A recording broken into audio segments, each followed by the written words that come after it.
And it's not leaving. It is not leaving. I already know I'm going to have to go blow my nose in a minute. We're just going to start it out. Hey, y'all. Is everybody here? Hello, hello. Gotta get your worship time in. You know, even if it's just sitting and listening to music that make you cry so you can talk to your daddy about your issues. You hear me? Hey, everybody. I just got off work and headed to the bed. Well, good. Have a good sleep, girl. Hey. Hey, everybody. Hello. We're going to try this hair rag. I don't know how it's going to work, baby, because this hair needs to be done. And I don't feel like doing it. So, there's that. Hello. Oh, I'm doing good, mama. I am doing good. Alright, give me a second, y'all. I told you I just had my ugly cry and I gotta blow my nose. Hold on.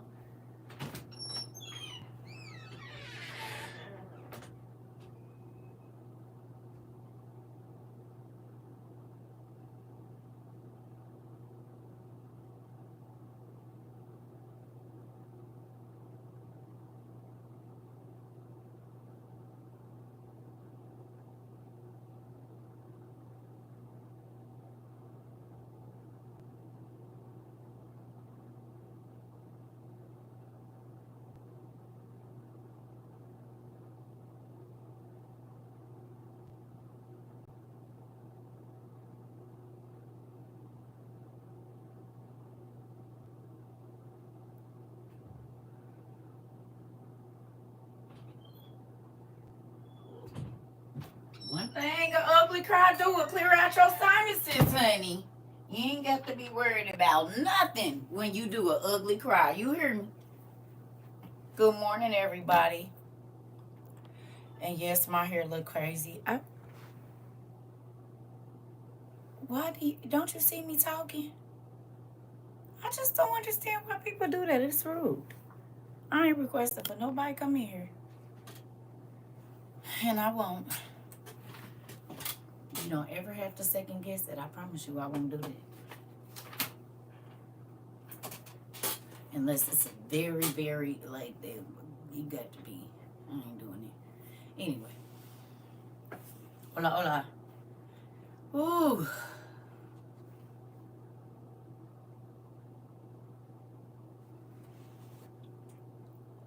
Yes, good job, Sarah. That makes me excited.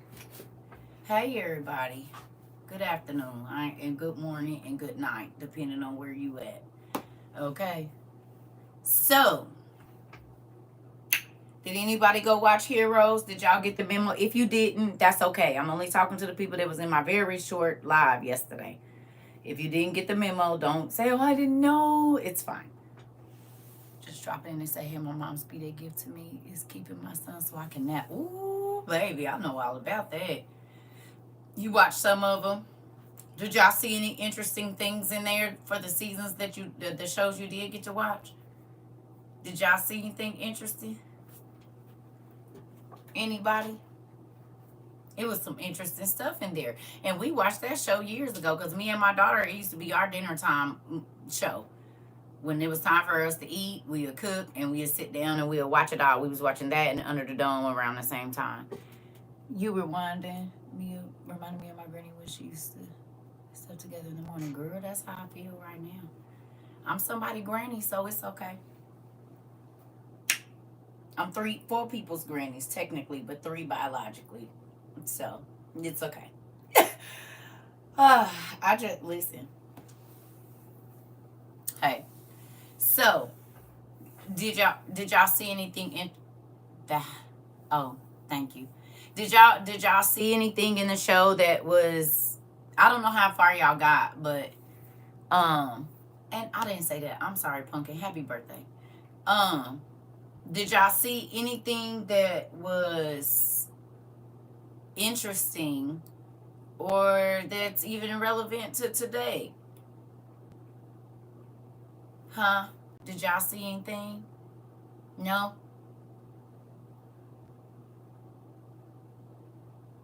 Who remember, if you did get to watch it, who saw what place they said was going to go?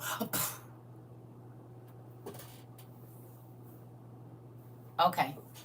So, Shaniqua, what is the city that they're worried about protecting? Anybody know?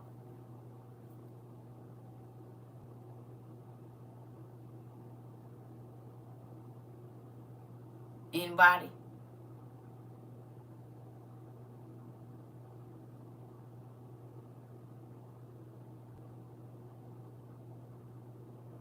You remember the city they're trying to protect? Do you know it?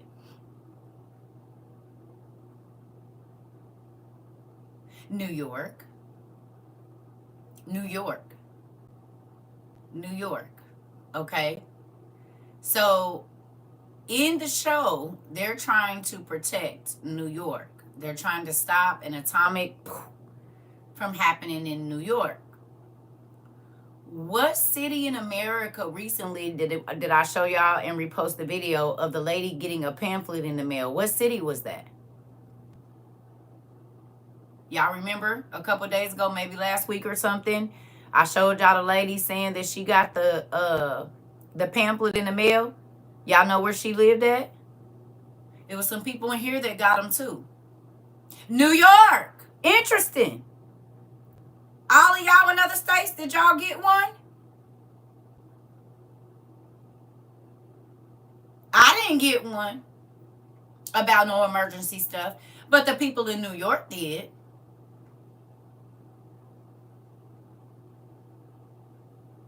Not in Texas. You didn't either. Interesting. I said, oh.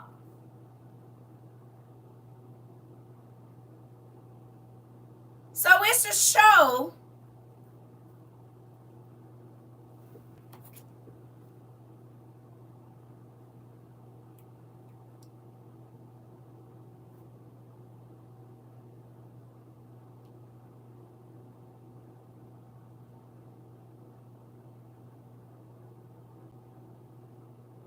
The first episode date was September 25th, 2006.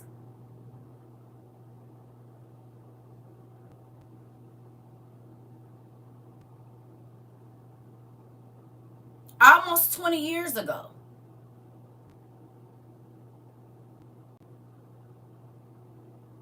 It's about to be 2026 in less than a year and a half. Interesting.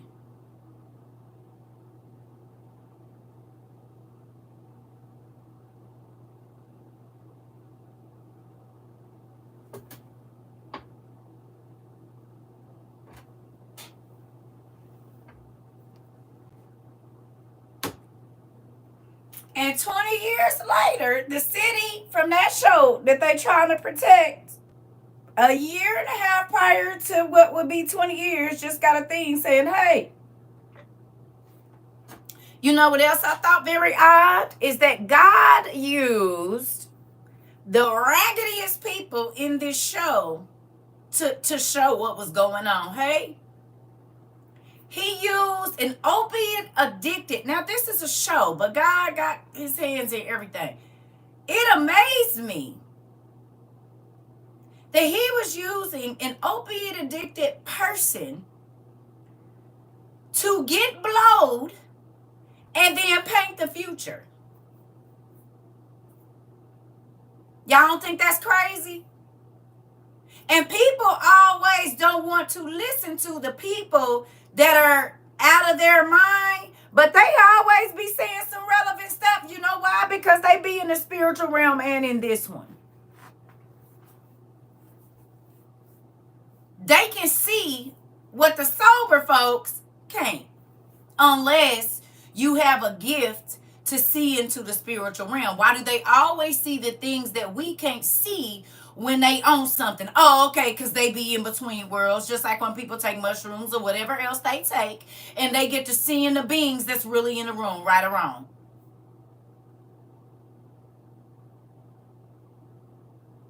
I do, because these people have a purpose between those realms. Come on now.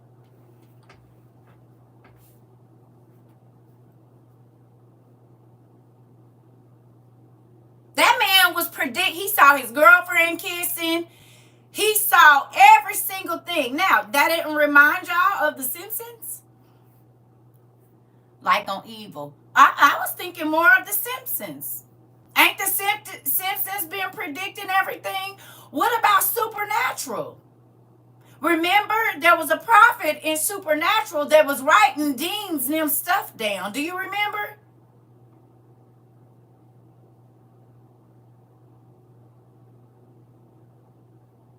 Y'all remember? In Supernatural and in The Simpsons, it was a person that was seeing, and they made it into a comic book or a book. Ain't that what was going on over there?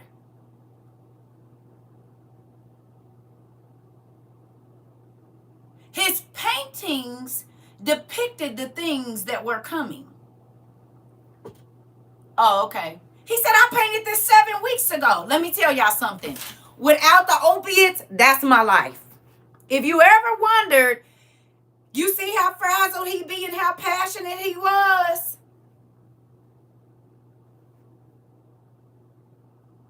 You only need a third eye when you don't have a direct spiritual connection. I don't need a third eye. When you walk in the spirit, you don't need nothing to help you. I get my download straight from the source. I don't need to connect with no third eye, nothing. You only need that. That's like, no, I don't need it. Nah. Cause this been here since I was born. And I've been using toothpaste that calcify the pineal gland for a long time, and I can still see it in spirit. So no, not for me. Not for me, because I see even when I don't want to.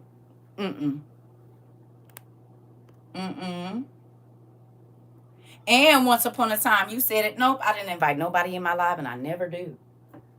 Thanks. Moving on. With that, understand if y'all watch that without the use of an extra thing, that's why I be like that. Because when God shows you what's coming, you want to tell everybody. Whether they believe you or not, they think you off your rocker. It don't mean that the things are not going to happen. I told y'all that God has used me to go to people and tell them stuff. They get an attitude. They act crazy. They quit talking to me until it happens. Or they look at me like, who are you to be telling me anything? I have a better life than you. Okay, that don't mean what I'm telling you ain't coming to your house. In real life, it's a real thing that God has chosen you to go to the people. I already knew that I was going to face all kind of crazy stuff because I've been facing it my own mama didn't used to believe me. When I would tell her stuff that I saw in my dreams, I would get whoopings for it because she thought I was being grown. But all of those things happened.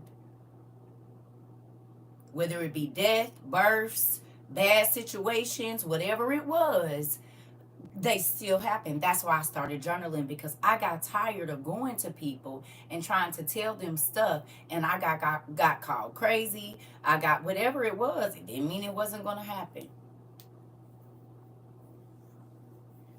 I talked to my dad today.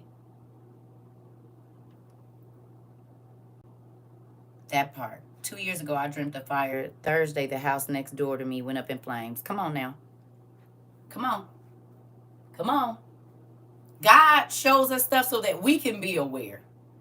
He warned me about the things coming out of the water. Come on. Come on. Come on. Like my paintings. Get right.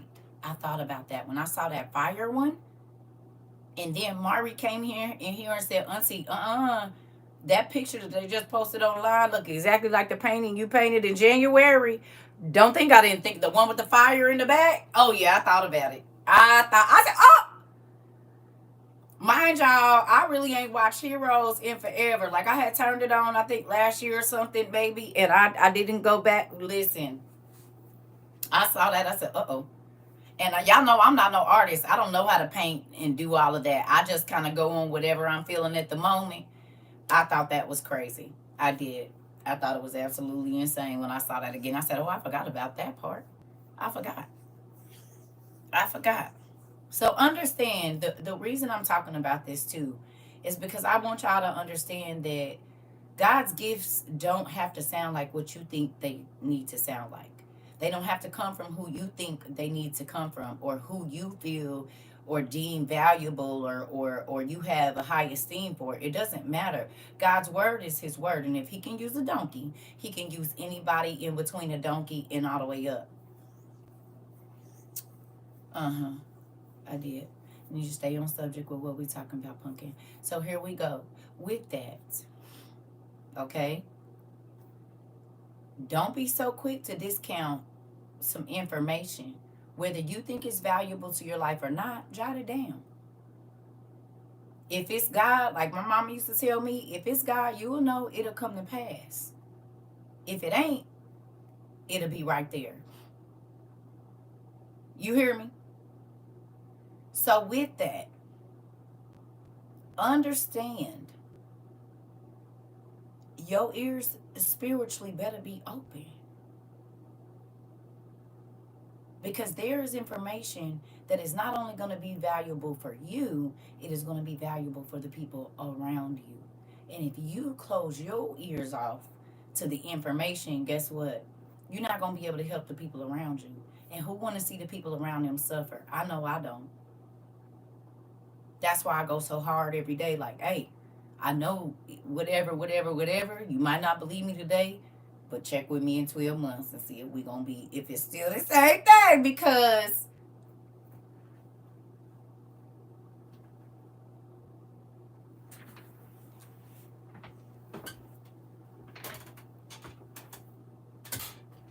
you hear me? So with that, understand that your obedience, a patient told me not to come to work the next day because something bad was going to happen. I get to work the next day and my husband called and a truck knocked down the power line in front of my house. Wow. Yes. Right. Right. Here we go. So it was your patient at work telling you what's going to happen at your house. Your patient ever been to your house? Has that patient ever been to your home?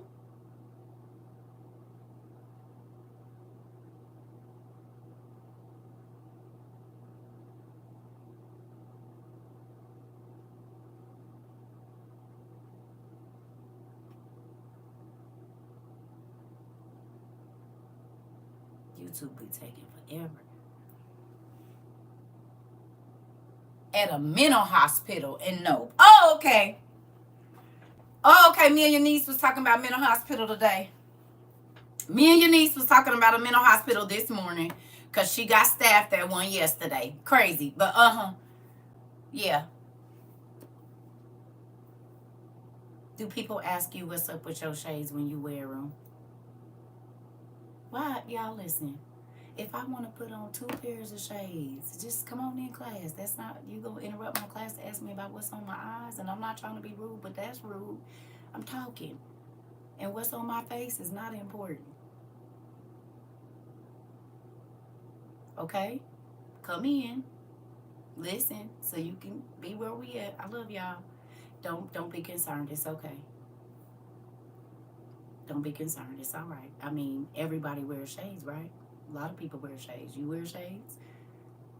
There's no reason to be concerned. Thank you.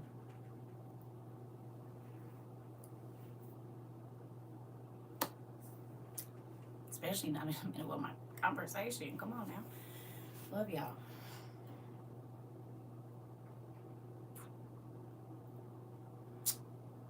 Back to what I was saying.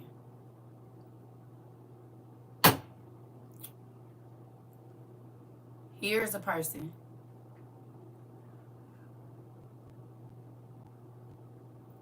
so here's a person that has never been to Nikwa's house. It's her patient at work and in a mental hospital. Don't they tell you don't listen to the mentally ill? Don't they tell you you shouldn't listen to the mentally ill when they're having a manic? But didn't I tell y'all it be the people?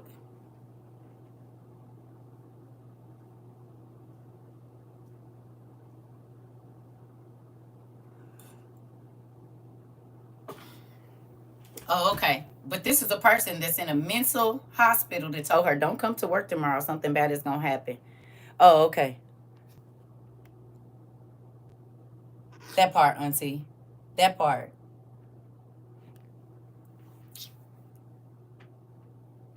How would a person that's in a mental hospital be able to tell her what was going on at her house and I ain't never been there?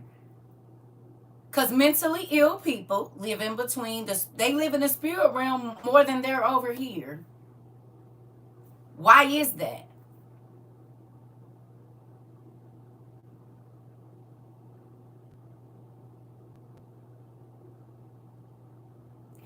Have y'all realized that most of the people that have been deemed crazy, remember I told y'all, I said I'm gonna be the crazy person and be on top of the hill that was down on the corners for however long saying God is coming, God is coming, God is coming, get ready. Y'all done heard people come in here and call me crazy. For those of you that have been here 2 years, a year, 6 months, you've seen that our classes, we'll have a class, and in this worldwide news, whatever it is that we talking about, but I'm deemed crazy. You hear me?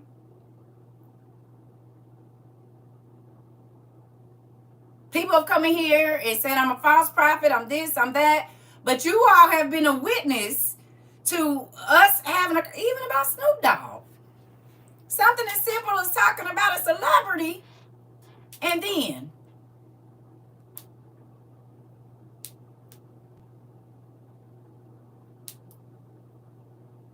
are we not preparing for World War III right now?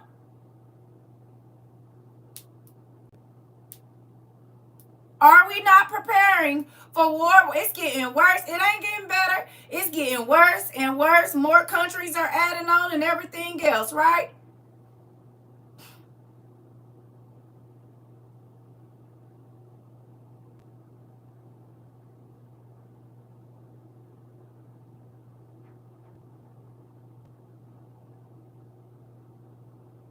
But 2 years ago, when God was warning us that the war was coming, and then a year after he warned us that the war was coming, the official start of it happened a year and 1 day after God told us it was coming. Like, for sure. He let us know it was coming in 22.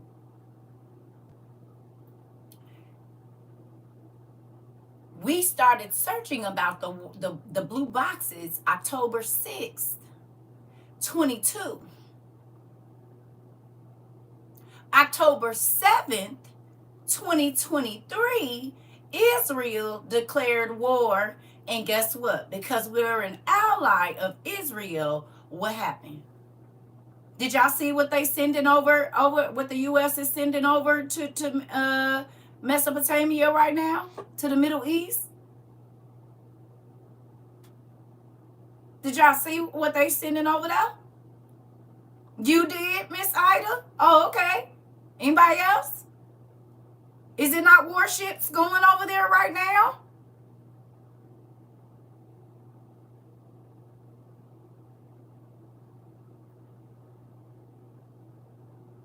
Oh, okay.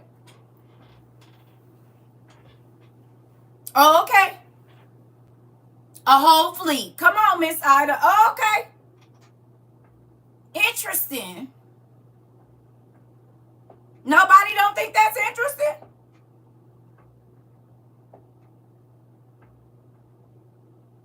No?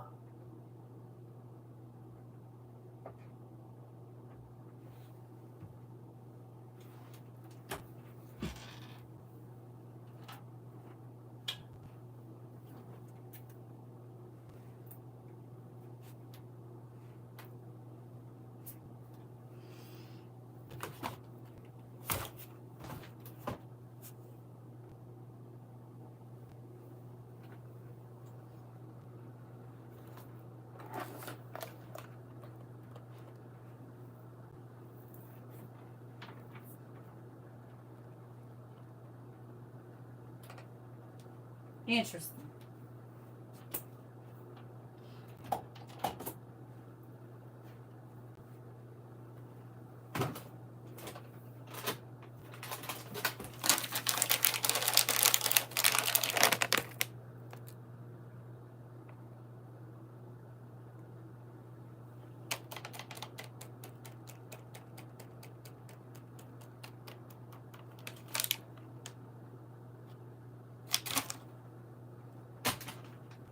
Again, our daddy told us that the fruit and vegetables was going to be bad. And he told us that the meat was going to be bad. Can you tell me two things that have listeria right now? Would it be these two things? These and vegetables. I got some vegetables over there. I ain't going to pull them out. But are these not the two things that are bad right now? Meat and vegetables and fruits?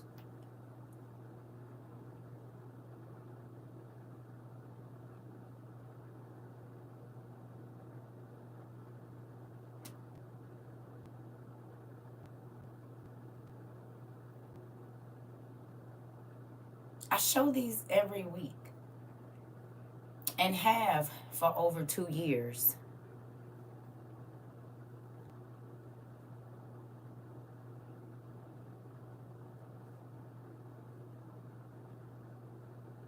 It made me want to cry.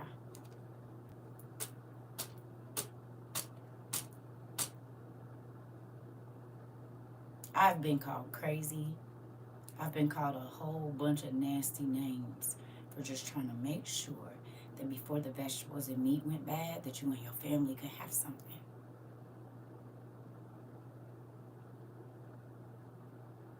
When the lights go out, your kids don't gotta be scared. If the heat, which it did, go out, y'all ain't gotta freeze to death.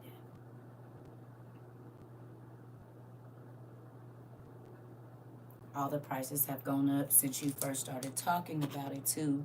There's gonna be a point where no one can afford them. Get them now. Samantha, how long have you been? Oh, I got a big lump in my throat right now.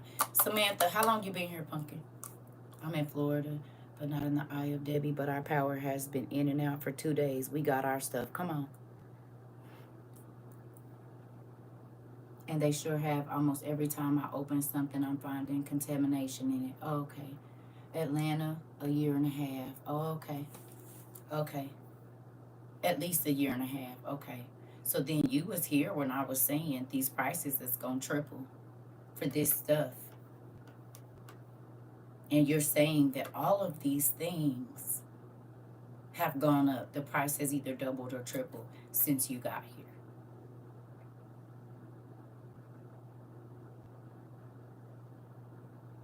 I definitely listened a year and a half ago, and I have a bunch of those things stocked up. Oh, okay.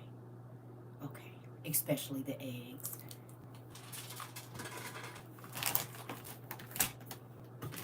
You mean these? You mean these that we bought 2 years ago? You mean these? These? These? That God told us to buy 2 years ago? These? No, it's powdered eggs, baby. The ones in the can, I got them too. I'm just showing you the bag. You hear me? Prices went way up. I told my friend with the yams to get some stuff. She says she always can't afford it. Did you tell her about the OTC card? Probably did, and she said I can't find it. Never mind. Okay.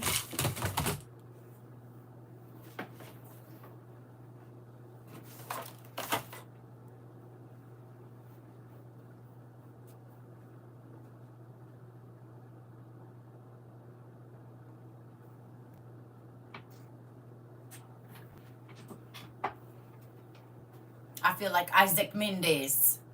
Isaac Mendez! Listen. No, you're not too late to buy. You can start buying right now. And if I were you, I would. Instead of wasting money on BS, trying to turn up with your friends. You hear me?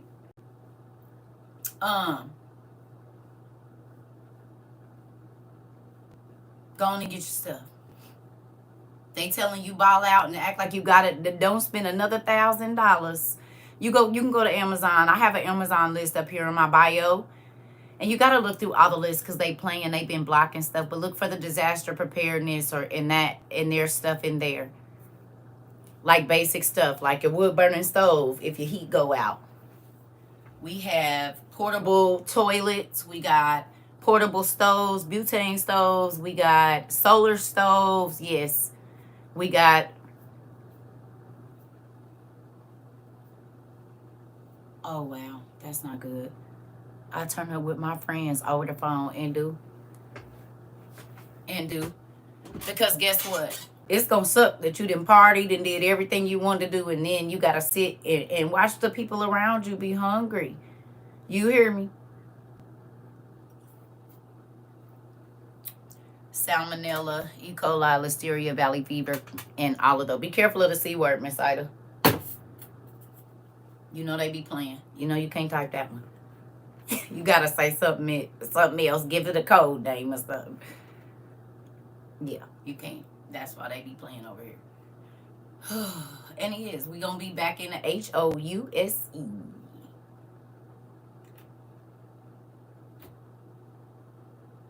Y'all see everybody wearing their mask again?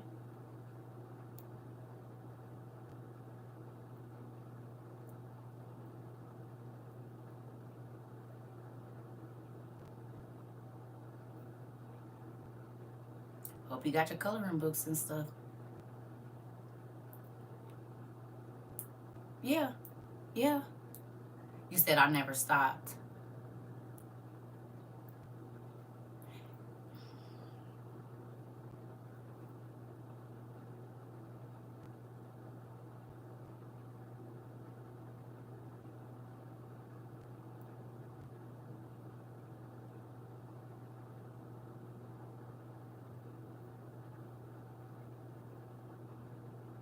So you see everybody every day, Kendra. I guarantee you there's at least one or two people because all of the states are seeing a rise in it, honey. You can't say just because you haven't seen it that it's not happening. And how many times do I have to tell y'all that? Y'all gotta know. It's somebody. Whether everybody, I'm not saying every single person. I'm saying in every state around the country and around the world, actually, people, yeah, because the hospitals. Okay, so you can't say it's not happening. Y'all gotta stop doing that, please. I say that almost every day. Just because you ain't seen it don't mean it ain't happening.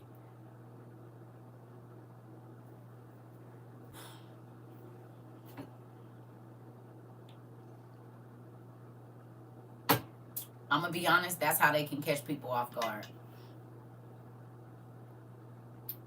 They're not gonna bomb all our states at once. They might only bomb one.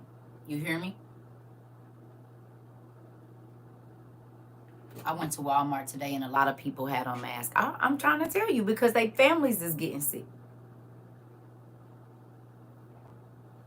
I know several people with several family members that is in the hospital right now. This how I know. And they ain't even where I'm at.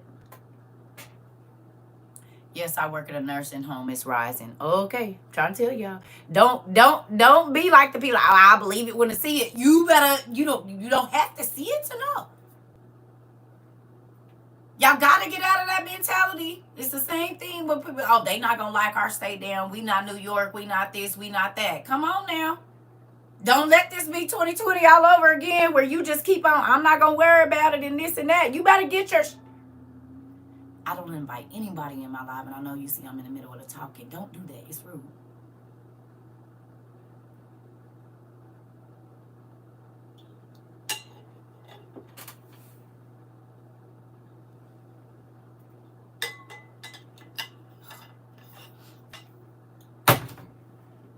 John Hopkins just put an announcement out about, and they don't detect it. Interesting. So there's a strain that they can't detect. So then they'll be telling you got the flu or something, is what you're saying. My mom's friend and her whole family caught it. Oh, okay. And this is recently, Miss Nicole? This recently? Oh, okay. I was feeling bad and didn't test positive. Oh, okay, that's why I ain't been running around. I've been feeling like ish. I don't know what it is, but 2 weeks ago. Oh, okay. Oh, okay. Hey, Tanisha. So there you go. You see that?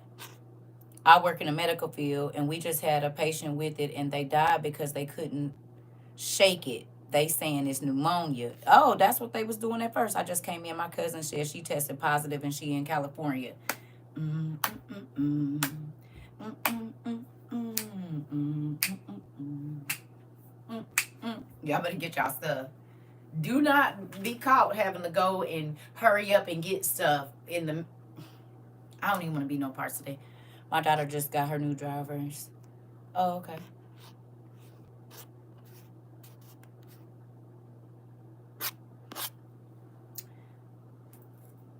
Hospitals are only keeping the very sick, so you could be diagnosed with it, but if it's not really bad, they're sending you home. Interesting.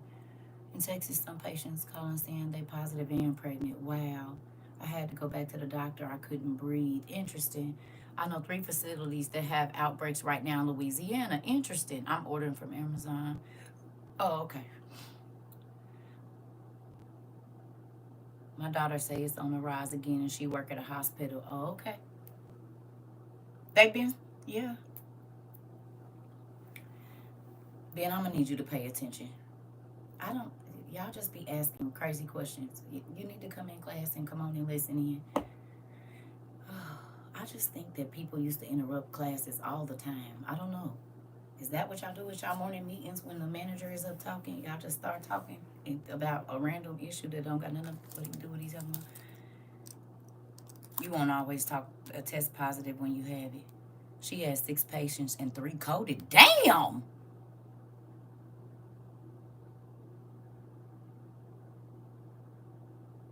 Y'all heard that? Y'all heard that?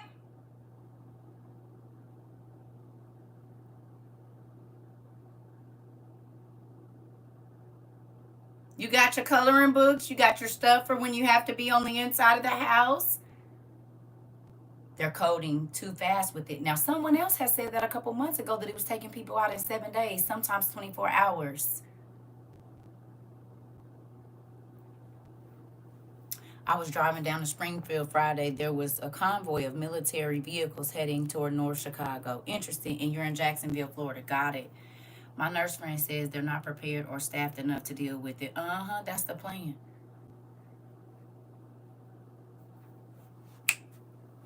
Who happy we been preparing? Raise your do your spirit hands, honey.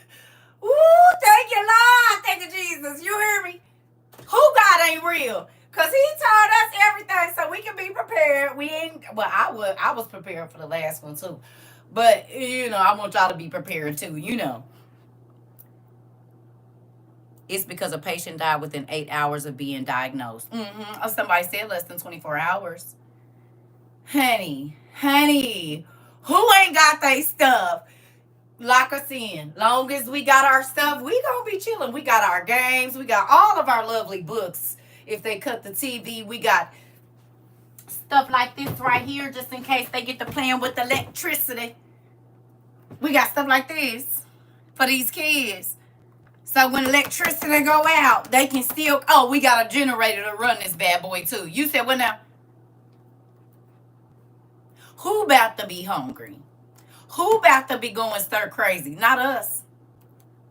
Not us. Not us.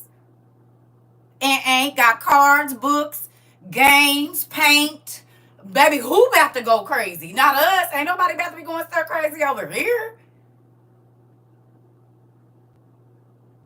I need to get another one. Listen, y'all know what I just thought about too? God gave us a warning to go ahead and get our dehydrated and freeze-dried food, right? Because he knew the vegetables was going to go bad. He knew they was going to spike in a price. I don't know. Right? He told us that the vegetables was going to go bad, and when they went bad, that they were going to be so expensive. He told us all of these little details that are so powerful right now.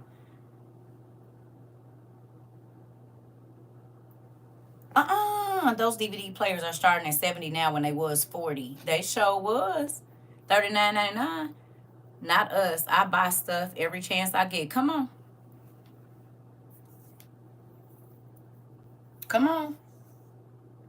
My friend asked her if I could get her a list of items she should get. Come on, Tanisha. Come on, Tanisha. Y'all hear that? That's Miss Nicole Mama. You hear me? And ears not busting their heads with two different giants. Come on now. Yeah, two different age groups. Y'all busting the young one's head. And all go ahead, mama, daughter, do well. Bust their heads then. Do it. I'm ordering face masks for myself and my team. We're in public aid offices, unemployment offices every day. We're around hundreds of people daily, hoping they'll be here Friday. Come on, auntie. Dang, I forgot you do gotta be in all them places. Auntie, make sure you keep your hand sanitizer. Get you something to sterilize your truck. Come on. A co-worker, half the family got it and other half tested negative. That's crazy. The chickens stay on dying. Listen. So, I started at Disney a few months back, and I've been telling the young people there too. Come on, girl. Come on. Come on, Tanisha. Go and cast that real cat and read the fish right on in. You said what now? Into? It is. That makes me so happy. My lunch breaks are for prepping. My coworkers be. So you're not gonna eat lunch on break? Nope, I gotta. Nope. I hear you saying, get your stuff. That part. I don't care what nobody say. Even people that are not a part of our community anymore. If they started buying stuff and they left, I know they happy they got their stuff, because whether they like the way I delivered it or not, the way that God told me to tell y'all, I told y'all, and all of that stuff is coming to pass right now. All of it, the war, the food, the animals, the vegetables, the sickness, talking about that you going to have to be in your house, the civil issues that are going on where it might not be safe in the streets. All the things that God told us to pay attention to in 22 is happening in 23 and 24, going on to 25, hun. Oh, okay. Oh, okay. For those of you that have school-age children, y'all don't think that it's crazy that God had y'all buying all these books about all sorts of things, and our kids might not be, well, not mine, because my kids is grown, but y'all kids might not be able to go to school.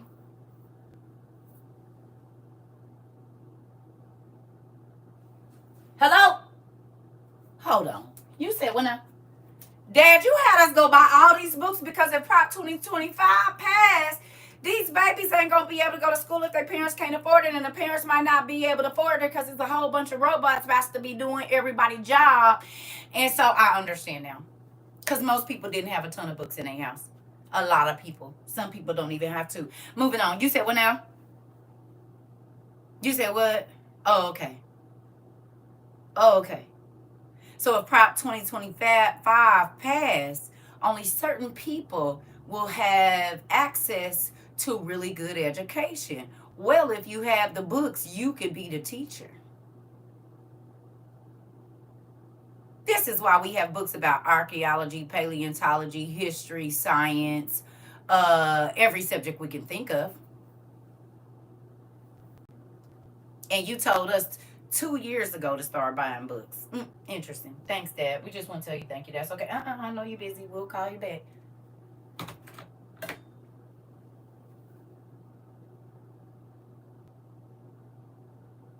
Y'all don't think that even you going and buying all of these books and God allowing you, especially you with small children, to purchase all of these books about different subjects, and then Prop 2025, this whole thing comes out.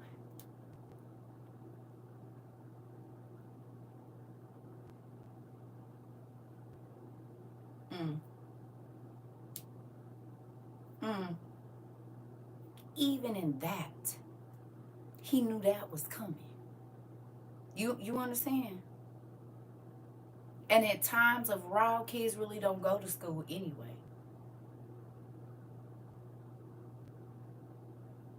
You hear me? Ahead of the curve. Come on, Sarah.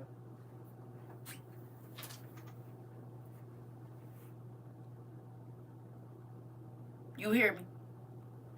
Some kids in Texas are not letting kids go back. I saw that not just in Texas. I saw that a couple other places too.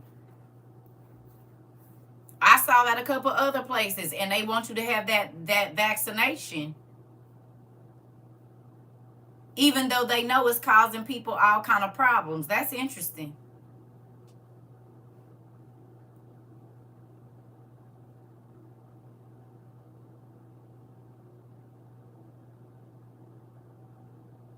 Listen, I'm trying to tell y'all, get y'all books while you can. Go to the Goodwill, go to Salvation Army, go to the used bookstores and buy as many books. Now don't put yourself in a crazy situation, but get you some stuff, a couple of science books, you know what I'm saying? You said no more. Oh yeah. I told you I didn't get my kids vaccinated. Now they was with their grandma and my auntie for a little while, and they did it, and I was pissed. But I did not get my kids vaccinations. They did not get no vaccines, and they graduated high school, every last one of them. Over here, they made us sign a waiver. Yeah, but now some of the doctors are saying they not gonna even sign the waivers. Causes, yep, yep, yep, yep, yep. Be careful what you type, okay? You hear me?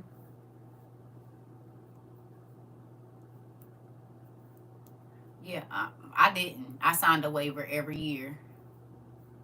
I signed a waiver every single year. And y'all know my baby just graduated. She just graduated in what, 2022? June of 2022. And she graduated. That was the last of my 4 kids, and I did not do no shots. And I hate to say it, all my friends that did shots, their kids stayed with a runny nose. Yeah. Most of my friends that they kids got, they kept them up on they was always sick. She was always having to take them to the doctor. I'm like, damn, they sick again. My kids might get sick once a year, and it wasn't ever no flu where they throwing all up and all of that stuff. They just get a real bad cold, might be running a fever 2 days. We good. Yeah, but some doctors won't let you even do that. You have to prove to them that it's your religion's whatever they playing. I could get my doctor to sign religion. Some doctors won't though. That's what I'm trying to tell y'all. Some won't. Yes, mom barely get a little cold. That's why. Yeah, it's a real thing. My kids, they don't be sick all the time like that. They was not running around with no dang runny noses all the time. My son's college, Berkeley, requires it. Mm-hmm. That part, body is just a juxt. Yeah, I don't want it. I didn't. And people used to be like, "Oh, you're abusing your kids." I said, "You don't even know what's in that vaccination. Shut up. Have you even taken the time to know what's in that little clear bottle? You ain't even went and looked it up." I know what's in it. You said I've been kicked out of doctors' offices for refusing vaccination. I'm trying to tell you, baby, they be mad about that.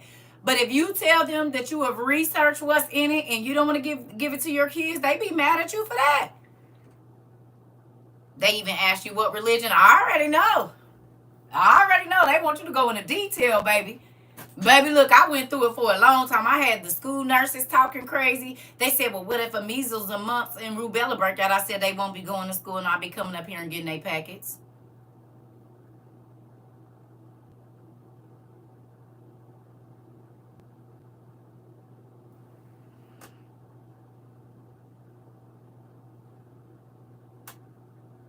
That part. That's exactly what will be happening. If it's an outbreak of any of this, they won't be here until it's over. Give me their homework. Thank you. I'll come turn it in every week.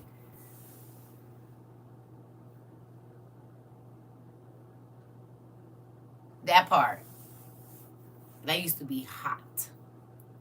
And none of the measles, mumps, or rubella broke out while they was in school, so we was fine.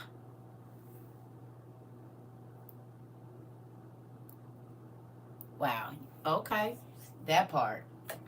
Because not all doctors believe in running that stuff. It'll be too many recalls on them. I don't trust y'all, nigga. Y'all don't even know what y'all practicing. Medical practice, which means y'all don't know all the way because you don't need to practice something you know well. I worked in a hospital. They tried to make us get the flu shot, and the doctor told me in my face that they don't even know if it's gonna protect you. I already know because my mama. Listen, you ain't got my mom. My parent, y'all. My daddy is a nurse, and my mom worked in the lab around all the blood and urine and all of that. Yeah, I already know.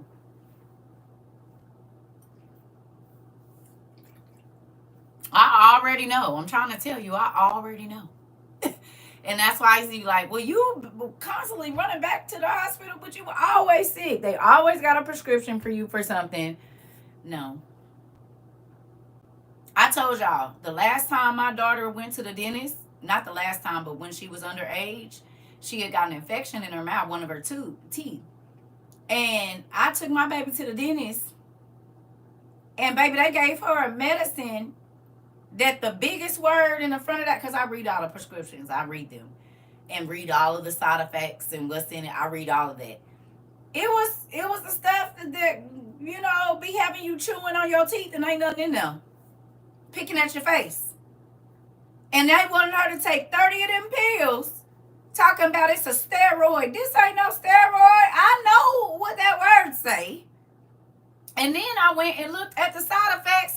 If it wasn't paranoia and nervous, I said, y'all playing. No, girl, give me them. I'm throwing it in the trash. All the symptoms of if you going to be grinding your teeth and picking your face is on this medication. Quit playing with me. And she was like 16, 17. I'm not giving her that. That's why I told a lot of y'all that got y'all babies on behavioral medicines, you better go look the first word, start with an M a lot of times, and end with an H.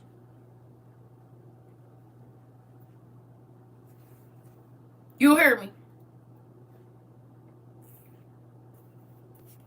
You can't type that word, babe. You can't type the C word. You got to find something else to type because it makes them flag my lie. You got to think of a different word. You can put the 2020, but don't type the C word.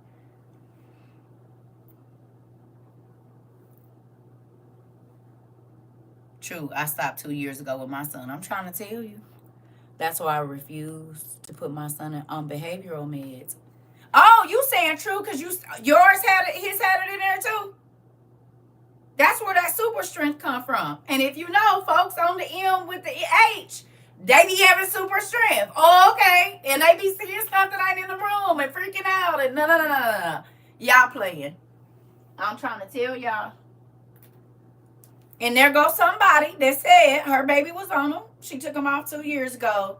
And if you read it, it's right there. That's interesting. And then they wonder why that is one of the issues that we're having with the young people. Well, they've been on it since they was 2. Several different kinds. So it's okay for y'all to give it to my kid, but if they go buy it on the street, they going to jail. Interesting. A lot of them kids is self-medicating because they've been on it since they was 1, 2, 3, 4, 5, 6, 7, and they body done built up a thing to it. So when they can't get it from the doctor no more, you know where they go get it in the hood? Ooh, I'm talking. That's kind of rude.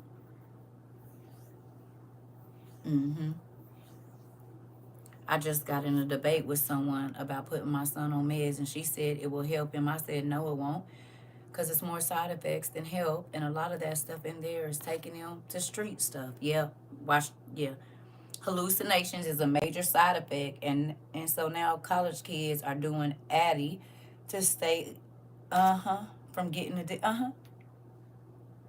been going on.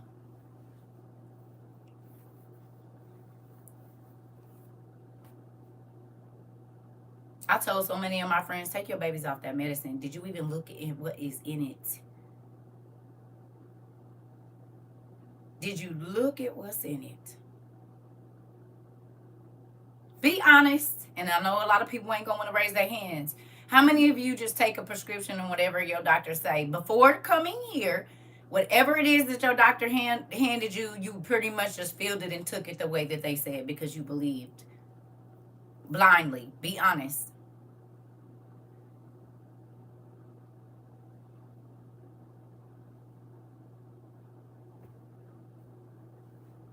Okay. You ain't doing that no more, is you? Like, oh, hell no. You done gave me 17 prescriptions and all of them. Yeah, that's one of the reasons they got me SB'd over here. Not anymore. They can prescribe it, but I ain't taking it, that part. I used to take a solid 10 to 12 meds, and now I take one. Come on, Sarah, get it. Listen! I did until I started taking nursing classes, and my mom's meds caused her to have seizures. She now calls me for everything. Come on. Come on. Come on. Come on. Come on. Listen. Oh, and y'all wonder why they got me SB. You hear me? It's a reason. You said I did and almost got hooked. Not no more. Come on. My mom has 10 and I told her to take the spring for your heart. Oh, okay. Listen. That part. I'm happy that y'all doing your research. They ain't got a lot of you if you ain't looking for it. But now y'all look for everything, and you just see everything everywhere. You ain't sleep no more. You're not the walking dead anymore. In so many different areas of your life, a pill ain't gonna fix a spiritual sickness.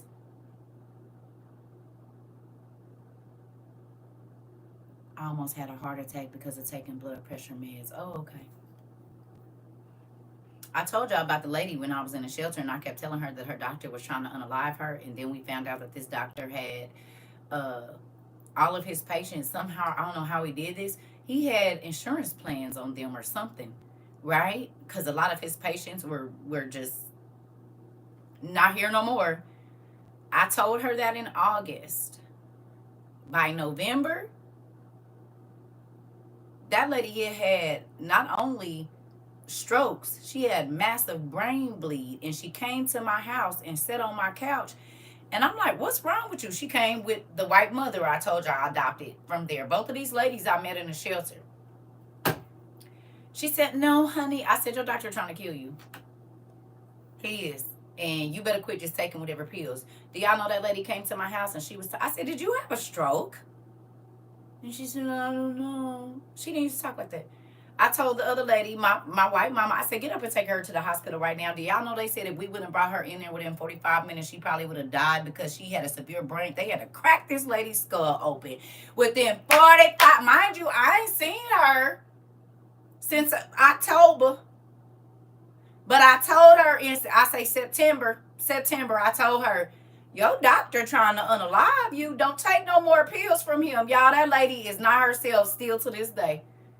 She be like, hi. Like, she's fully, like, you know.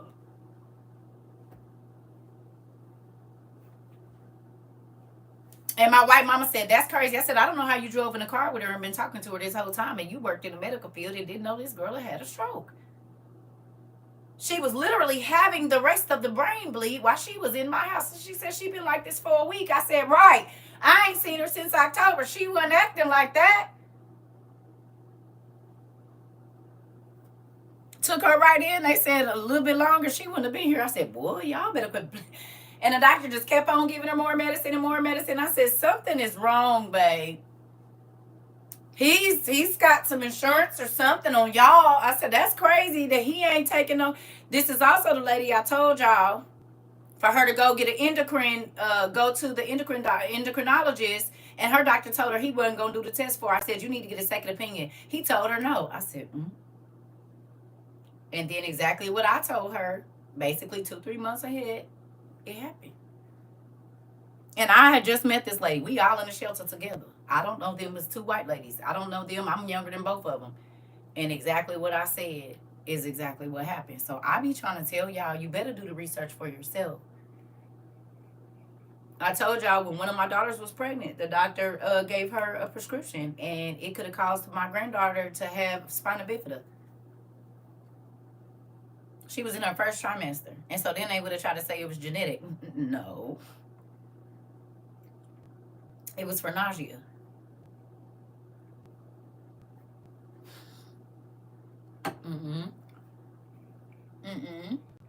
Y'all better quit playing. She was yelling at me. I said, girl, you better read the directions on the back of there and see what them side effects is. She said, why would they giving me that? I said, well, they gonna put their next friend on.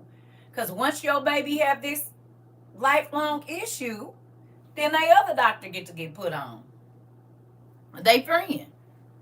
When it comes down to medical issues, folks don't care. They care about the money. That's right. Not all of them, but a large percentage of them. Yeah. Yeah. There's no way that all of the people that have come here, that have been here, that used to be on up to 40 pills a day are now on 1 or 2 or none. How? How's that even work? If the doctor's telling you got to take this, how did you go from 40 pills and barely walking? Now you walk up straight and can wear heels now that you're not taking up to 40 pills or 38 pills a day. Come on now. Come on. I just be trying to see if y'all be seeing. It's been too many miracles that didn't happen. That I'm talking about you. Hey, Punky. She can wear them kitty heels out. Come on, girl. She said, honey, I ain't got to walk with a walker or nothing no more, baby. And put my kittens on. You hear me? What you mean? And feeling much more alive. Okay, you're not zombies no more. You hear me? So how is it, honey, when she told me she put them heels on, I said, go on here, girl. She put her kitten heels on, honey, and did. Come on now. Come on. How is that? That if these things are supposed to make you better. I had 4-inch silver ones on yesterday. Come on, Jamila. She said, oh, I had some 4 inches on yesterday, girl. Don't play with me. Not no kitten, babe. I had my 4 inches on. I was my lemon pepper steppers, baby. I know that's right. Come on in. I love to hear it. I'm trying to tell you. You said what? It is. Listen here, tiptoeing through the world, and is. I remember you better walk. Hey, they said you better walk. Now she said, I remember you better walk. You better walk, girl. It's been too many miracles here. And I ain't got to lay hands on but about 4 of y'all. Maybe 7 at the meet and greet. And healing is still happening over here. Well, no matter, Jamila, you ain't even in our country. She in Canada. Can't even say, okay, it's flowing through to get it out of state. Baby, she ain't even in our country. She in Canada. In Canada. You heard me. Miracles on miracles on miracles. You hear me?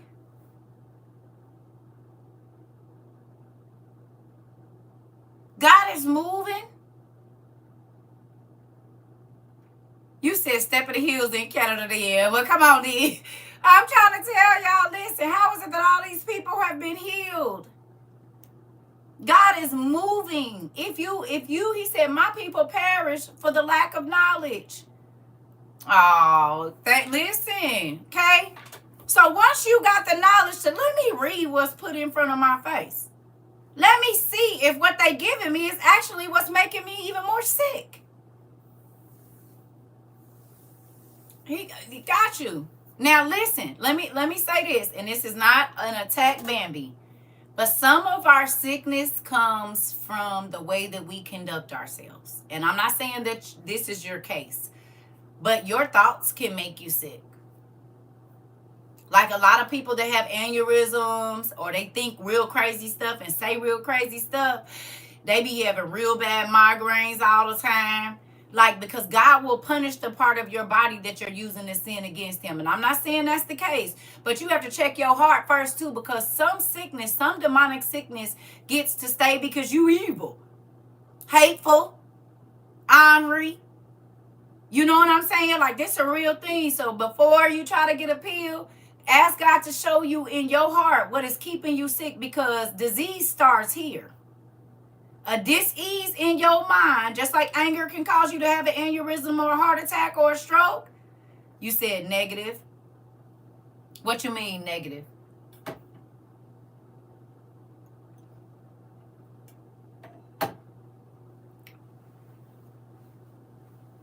It's a real thing. So true. Dr. Joe says, if your thoughts can make you sick, then your thoughts can make you well. It's a real thing. It's a real thing. When you depressed, it's here. Ain't nothing weighing on you when you depressed. You ain't got no bricks on you. My thoughts and words are usually negative. Oh, punky girl, go on and clean them words up so you can get well. You got the medicine right there. Go to that scripture. What is it? Philippians 4:9, baby. There go your medicine right there. Think on these things that are pure and clean. Yeah, see? There, girl, you got all the hair on my body standing up. Quit playing. Thank you, Dad. And then y'all wonder why I always got to put my thing on, because when you got cold chills running up and down your legs, even though it's whatever temperature. I'm trying to tell you it's a real thing, babe. A lot of people are sick because they mean it hateful. I'm trying to tell you. I knew a lady, I told y'all, she kept having aneurysms.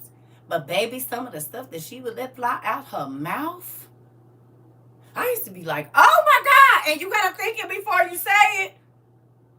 You hear me? She quit talking crazy to people like that. Do y'all know her aneurysms are fixed? You shall have what you say. Come on.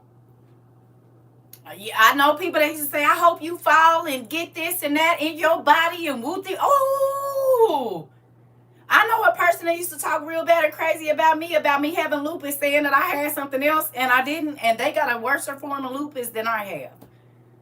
Their lupus puts them in the hospital for weeks at a time. In real life.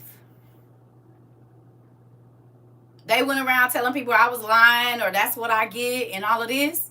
And I found out about 4 or 5 years later that they have it, and it's even stronger than the one that I have. Got to be careful of your words. Listen, you had the same thing happen to you. I'm trying to tell you. When you dig a ditch for somebody else, you might as well go on and get you a pillow, because you'll be in it. I hope this happens to them. Oh, baby, you just put that on yourself. Or your child, or your husband, or your wife, or your mama. Nope. In real life, my health improved when I changed the way I talk to myself and changed my energy, speaking the word of God over my life instead. I'm trying to tell you. Because God don't play about you. Listen, he don't play about none of us. I can't go wishing no bad on nobody. Listen, baby, I'm only telling you from experience. I told y'all CERCA's mouth used to be lethal, baby. I used to crush people's soul. That was I said, nigga, I'm about to crush your soul. Till mine was crushed. I was like, oh, God, help me. Help me. I don't know if my soul gonna make it out of this. Oh, God. I just remember I said that to somebody, and now it don't feel so good being shoved down my throat. Baby, I used to look at a nigga up and down. I don't care. I'm about to crush your soul, nigga, because guess what? I know what to say to hit you in your jugular and make you drop to your knees. God said, ooh, good. That's a good one. Now, let you see how it feel before you be so quick to do it. Oh, okay, I don't want to do it. Leave me alone. Go over there. Go over there. I'm not talking to you. Go. I told y'all. The day I kicked down the door in my house, I kept asking my ex-husband, can you please leave me alone? Please. Because I'm about to say something that's going to get me in trouble. I already know. I don't want to be sick. I don't want my mouth hurting. Look, go away. Nigga, I done lost 2 weeks messing around with it. Go away. Time I say something crazy, I got to get a tooth pulled. I'm not doing it. Leave me alone. Told y'all that time I got into it with my neighbor, baby, and God said, The last 4 words, or 6, it was 4. I even took a breath because God said, don't say it. And I looked at her. She was talking crazy. I said them anyway. Baby, the next morning I was in the dentist getting 4 teeth pulled. Quit playing with me. I don't got time. I'm not about to do it with nobody. Leave me alone. That was 2017, 2018. I said, I don't got time. Next morning, I'm like, He said, I said, don't say it. A tooth for each word. In real life. A tooth for each word that I said. And that's why I be asking people, can you please leave? Because the fact that God uses me as his mouthpiece, I don't get to say whatever I want.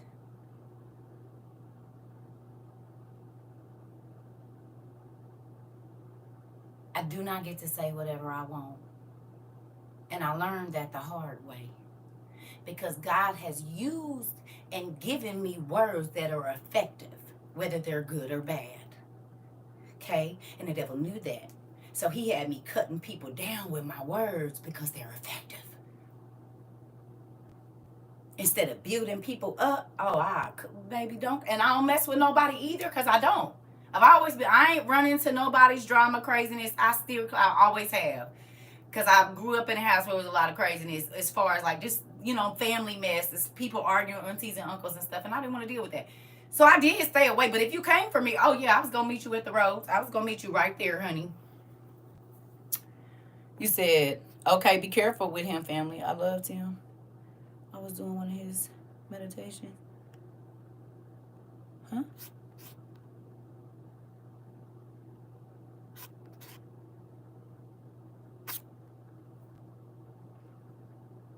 You said, I remember when you started this and you would go off and the next day your mouth would be hurting. Girl, you remember? You remember? And I'd be like, Sometimes while I was talking, because he'd be telling me don't say it. I'm like, nope, they won't get out of my class. This will get them out of here, though.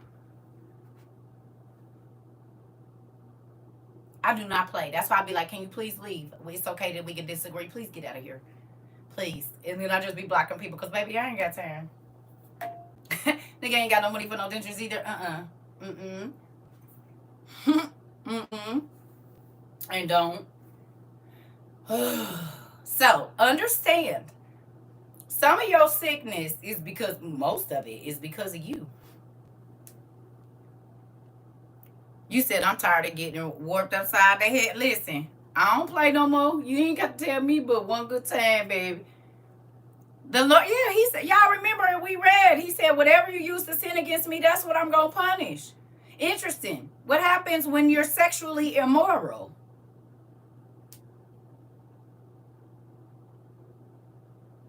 When you have sexual immorality in your life, do we make your shoulders sick from what your parts do? No. Do you have too many lollipops around? There's some stuff that could be going on around here, honey. You're diving in too many pools that you ain't supposed to. Your stomach ain't gonna get sick. It's only one thing that's gonna get sick. People that like to fight. And you always running up on somebody or whatever. You notice sometimes, not always, a lot of the people that the Bible talks about feet that are swift to run to trouble. Well, a lot of them people be broke down and can barely move when they get old. They can't use their hands. They can't use their feet. They can barely stand up. It's a real thing. Look at all the neighborhood bullies when you was little. How they moving now? The ones that couldn't wait to put a knee on a nigga neck and go to work. What happened? What's going on with them? They can barely use their hands and their feet and their body their own self. It's a real thing. Whatever you use to sin against God, that is what he is going to punish. You use your money to sin against God? Look for some crazy stuff with your finances. Like, it's not a game.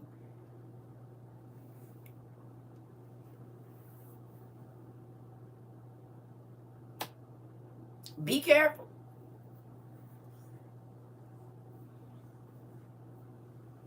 Come on. I done seen it and I done lived it. I know how it go. I already know. That's why I don't be trying to put my mouth on nobody. And I ain't talking about physically. I'm talking about words. Please go away. Please, leave me alone. Please. Please go away. Please. I believe the word of God, and I've seen it come to pass too many times in real life.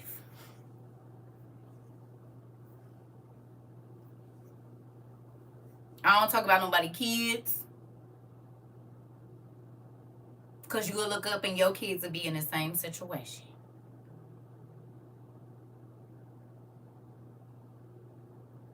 About what?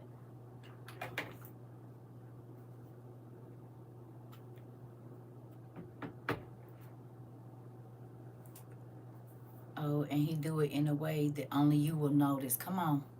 Hurt your whole soul. You be crying an ugly cry like this.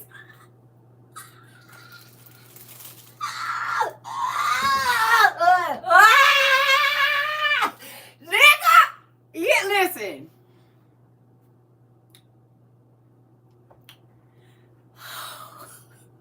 I don't want to remember that. I don't want to remember the pain of the gut-wrenching cries where can't even no sound come out because you know you the reason why you in pain. That is the most worst feeling in the world. I don't want it. Auntie, when you gotta understand that you caused this hurt on yourself, baby, don't nobody gotta hurt you. Don't, oh God, no, please don't bring that back.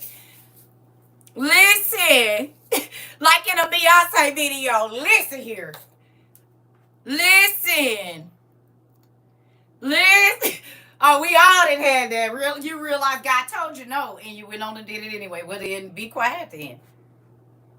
It's like when you pop your kid, and you done told them, and you pop them good, and they be like, the pain be so swift and so hard. You be like, oh.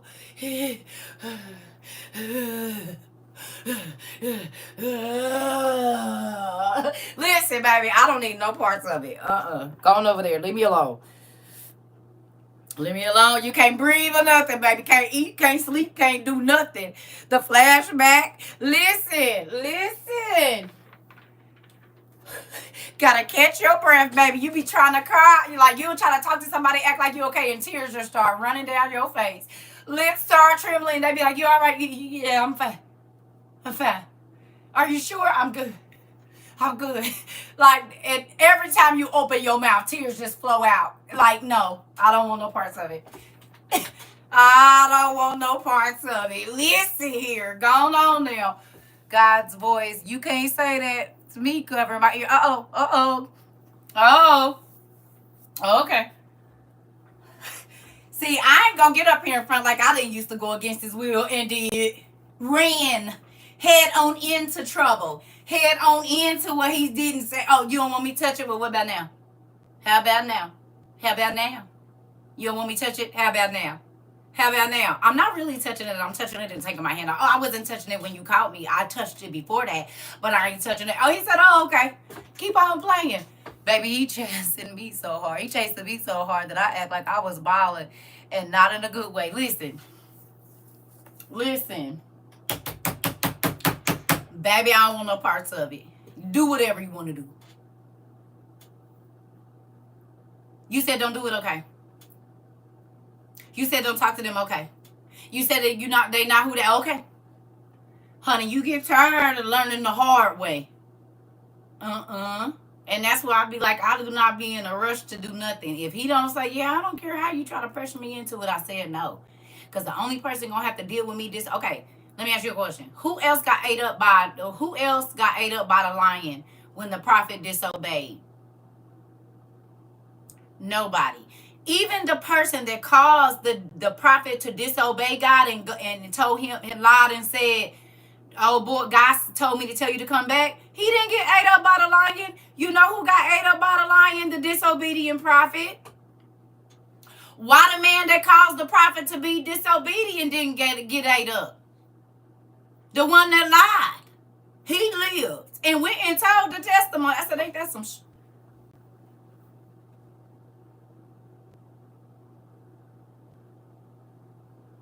And then the lion didn't even eat him up. He just killed him and left him laying there so everybody could know he was I don't got time. You ain't about to embarrass me.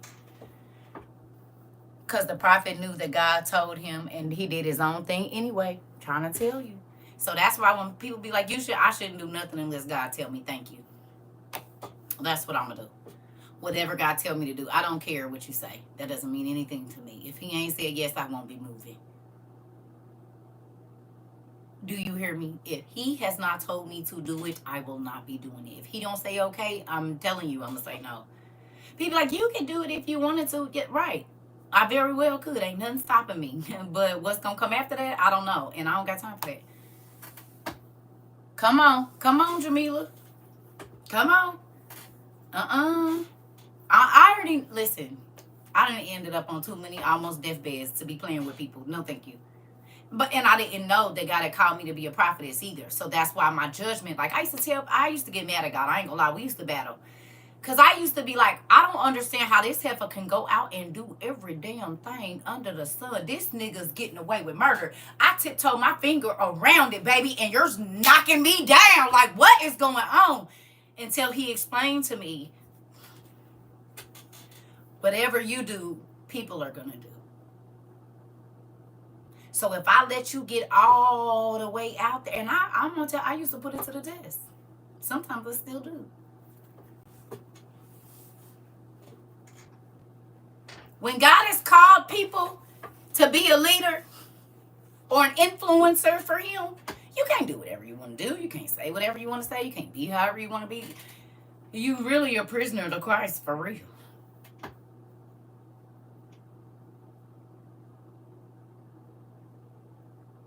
So where most people be like, oh, people always know. I realize that one, my words have power. I realize that. Not that nobody else's don't, but I've seen the influence that my words have. Not just here, way before now. I wouldn't be comfortable if I didn't know. You hear me? And so once I realized, oh, it's like your oldest child letting your youngest child tell them what to do. And they already know your rules. Why are you following them when you the oldest one? You supposed to be telling them, you know my rules. You know.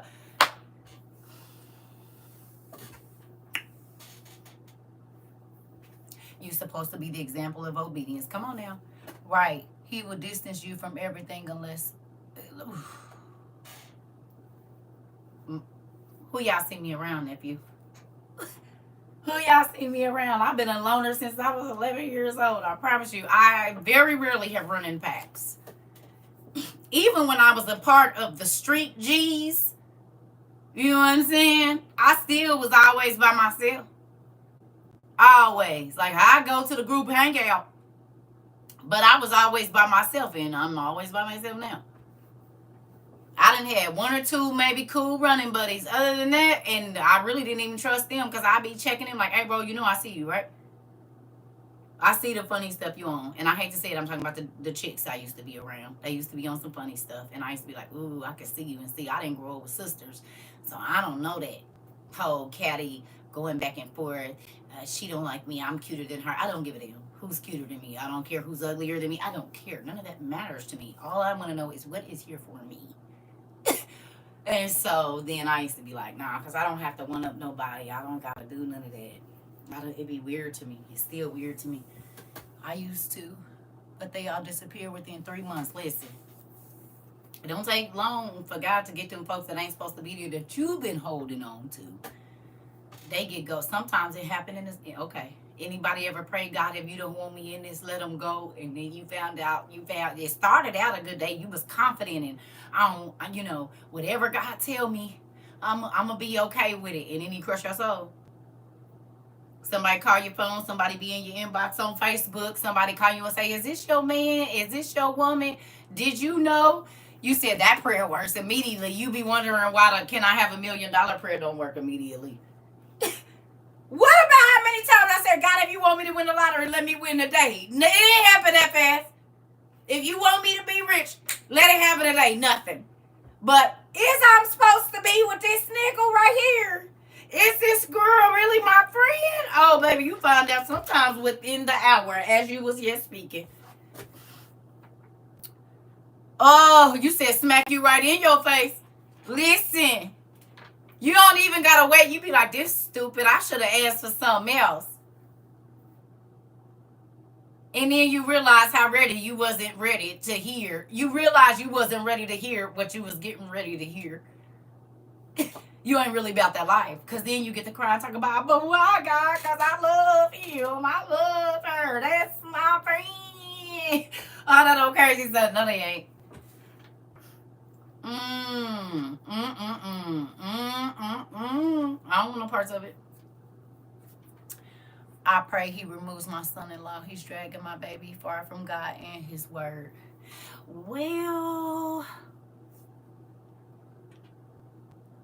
why not pray that God changes him?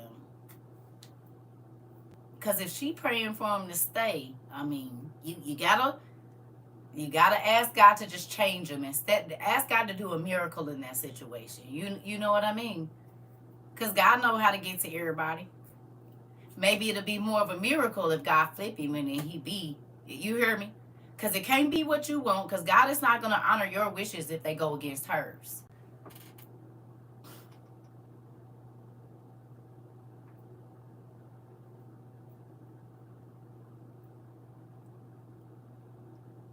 And a lot of parents be frustrated because God won't do nothing. But yeah. Yeah.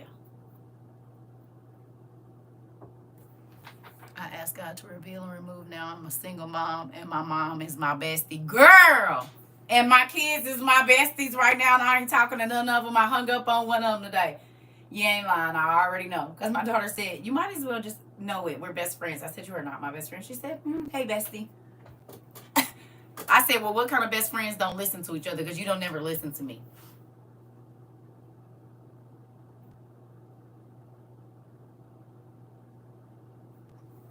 Sick of you. I said, I'm not your little friend. She said, I know you're my best friend. There's a difference.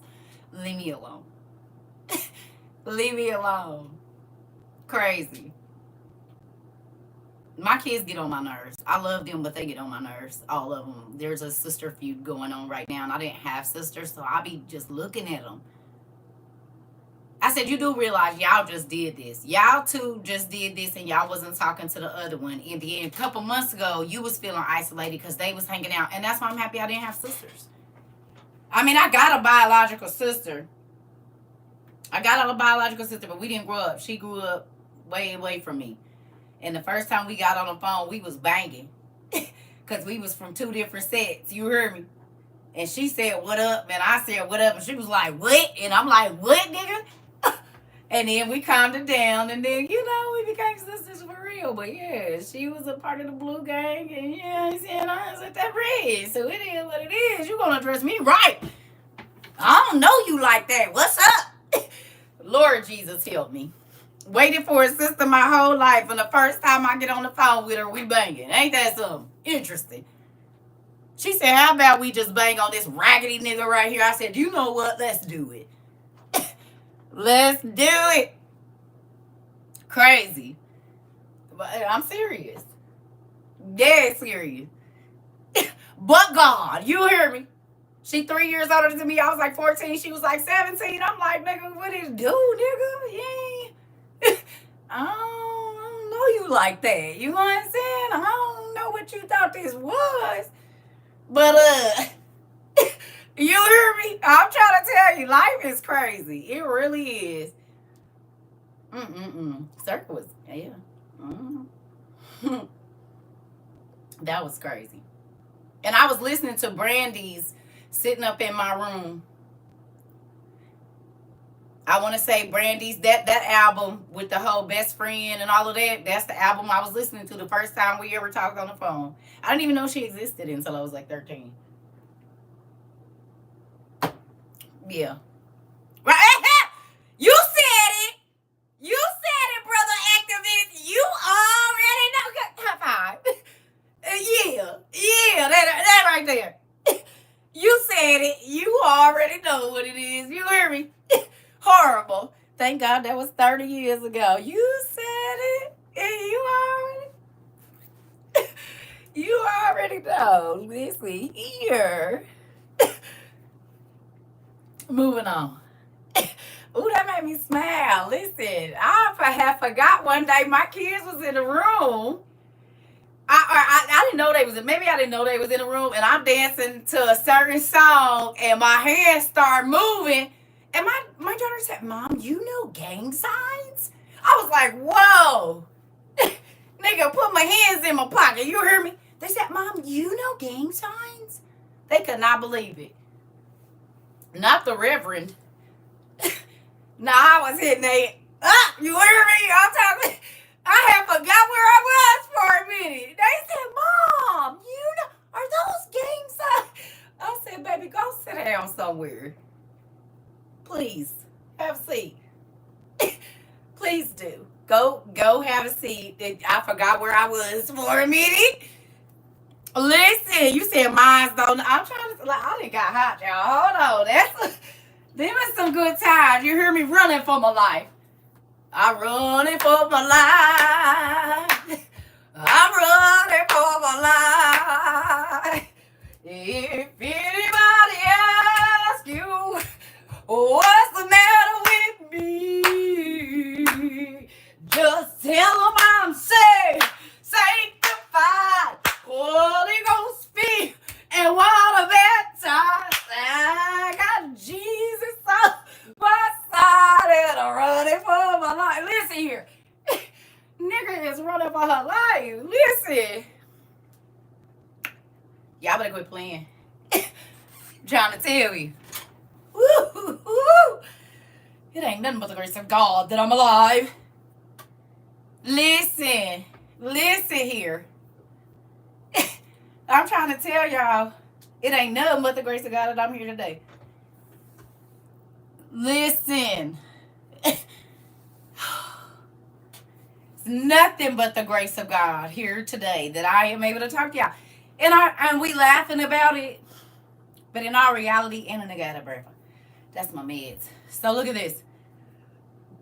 And I'm chunky. Understand that it really, and I'm playing, but I'm serious. I should not be here. Whether it be at the hands of my family, at the hands of people that I thought that loved me putting myself in crazy situations. You hear me? I did the same thing, CERCA, and my kids have no idea. Come on. Come on. Come on. Sometimes you got to tell them no, because the devil be waiting to put them in the same situations, and because they don't have no information about it, they don't know how to say no. They don't even know what to look for. They don't know that it's a trap. And sometimes people, you tell your kids too much. Do y'all know all the situations that I was put in, one of my kids have been in? But they knew what to do. They knew to listen to their gut when God was telling them to get up and move, watch the door when they go to house parties, not always be off they rocker when they at places so that they could be aware. Well, the only reason I know to tell you is because I went through it. That's what a generational curse is. You hear me? The devil wants the same things that happen to you and their father or you and their mother to happen to you. I knew the affiliations and decided for myself I never wanted that for me. Oh, okay, girl, well, it was my whole family. I didn't really have a choice. I didn't really have a choice. Can't go to certain houses without being in the mix with some. Same, I shouldn't be here. I fell face first to concrete and fainted. No blood nowhere. Dang. Dang. Dang. Dang.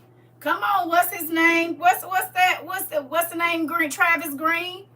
He got that same story. Fell out of a what is it? What's the name floor? And they said he shouldn't be alive. I love that song. Ooh, that make the hair on my body stand up, girl. Come on. Listen, we all have a story, y'all, where something could have happened that could have changed our life, or we wouldn't have had it. Do you hear me? You, girl, we got them at the same time. Yeah, did you just see me run my legs? That's what that was for. Them chills don't be playing. Listen, I get tired, and my armpits are sweaty. Understand? So it's not cold in here, and I got this big thick thing on, sweats and all, baby. But them chills, they do not care about none of that. They will run up and down your legs like a mouse. You hear me? Stop it. Oh. I'm like I said, definitely got hot in here. Listen, this the thing. Yes, 4 stories and he lived. Come on. It's a real thing, y'all. Destiny is a real thing. I shouldn't be here. I was on the freeway and just passed the bridge before it collapsed on me. I've been shot at. Oh, hold on. And been shot at on my parents' front porch. By His grace and mercy, I'm still here. Come on. My daughter went through a home invasion and she knew what to do because I taught her to fight. Come on now. Come on. Come on. Come on. You said, I got plenty of them. Southside Chicago, born and raised. Come on, James. Come on, James. Come on, James. That's what but see, this is the thing. So and I was out here on my own too. My mama was not messing with me. She ain't never wanted me in the grave. She said it would be easier for me to be dead than alive. Then she wouldn't have to worry about where I was at. I said, damn. You would rather me be dead just so you know where I am? Dang, that's nice. I said, well, I was in a crossfire at 10 with the AK-47. Oh, Jesus. Really? Yeah. I told y'all that's what she laughed when she laughed about it when she told my husband that. He said, damn. I said, you thought I was lying, didn't you? There you go. Yes. I love her. I mean, it was just, maybe when you cause one person a lot of pain, when people are in pain, they say hurtful things to you. You hear me? So that's when I tell y'all, like, all I really had was God. That's a real statement. Since I was 11 years old, all I really had to depend on was my dad. And that's why I can go so hard about it. You said, that's right, James. Bronzeville, Brooklyn, I ran away from my life. I'm trying to tell you.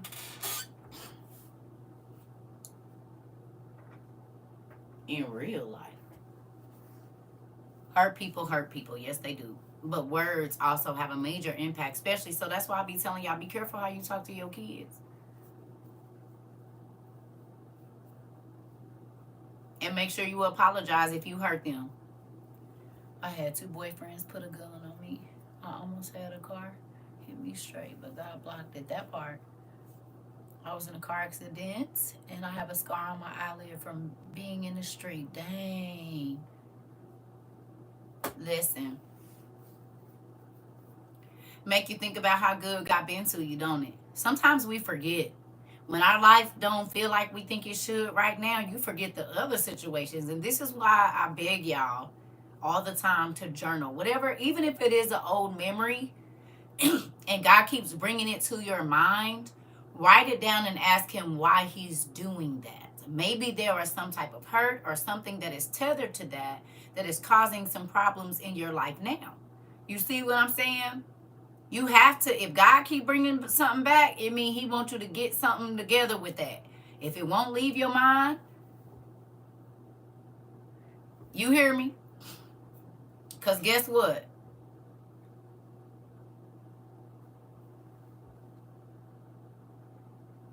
What are you talking about?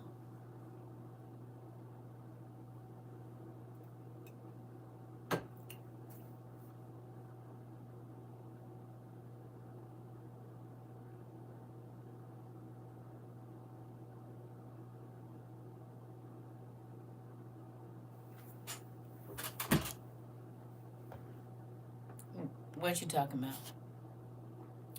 I've apologized to my kids for the broken part of me that raised them. Come on now. They don't have nothing to do.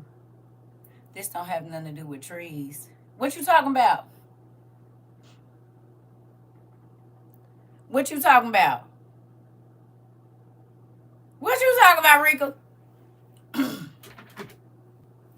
Trees can try to unalive you too. I don't know what you mean. Listen, trees sure can unalive. Matter of fact, I almost died at the hand of a tree. Yeah. Now, hold on. Oh, you talking about them bringing them back to your mind. Got it, got it, got it. That could be the devil, but also it might be. Maybe you don't, maybe you're not over that person.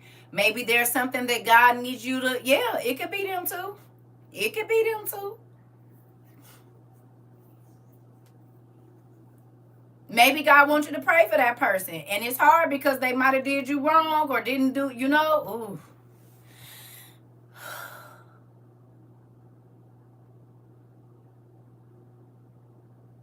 Girl, you ain't in my conversation with my daughter this morning.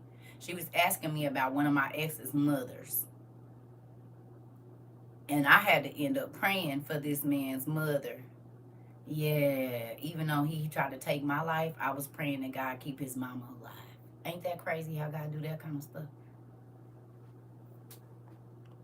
He tried to take my life, and I gotta pray my kids got a mama too.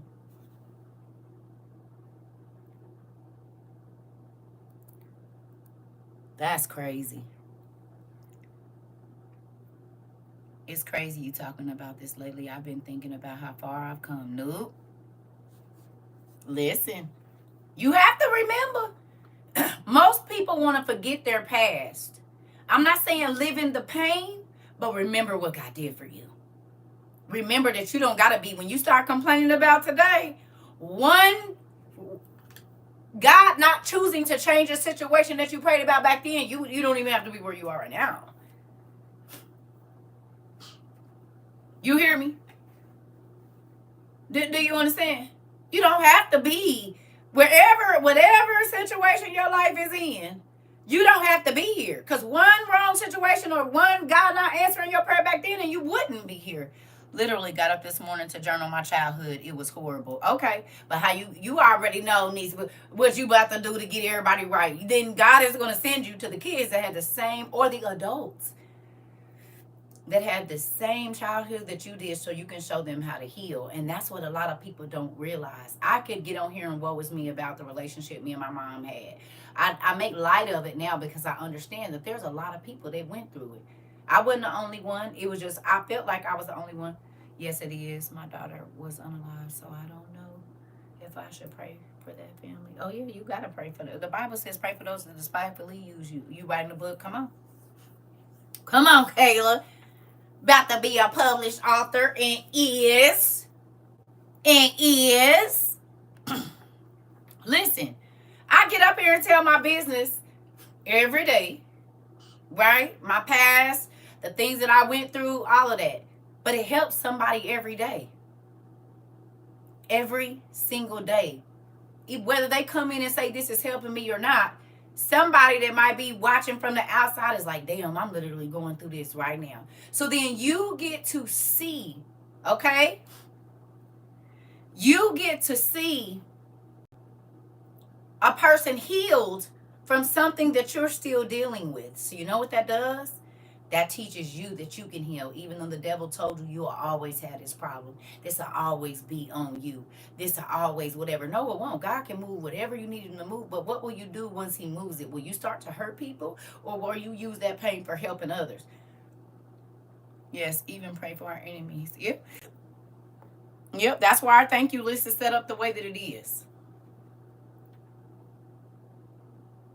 Y'all do realize that's why our thank you list is set up the way that it is. You said I'm sweating from my eyes. It's okay, Pumpkin. I was sweating from my eyes before I came on here. Tears was all on the floor in the bathroom because I was on my face like that. I need you to help me. You said, yep, I've been going through a lot of what you talk about, and I look at you and know I can be healed. Girl, come on. Come on. I told y'all I'm okay. So what we gonna study about today is all in this. So get your Bible, get your regular Bible, and go to ERV. I'm not gonna tell you where yet because I know how y'all do. I'm about to go in the restroom. Give me a second. I gotta pee, and then goes right along with what we gonna talk about today. Y'all ready?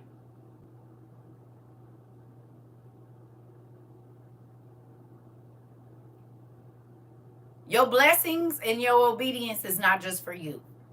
The things that you made it through, they wasn't just for you.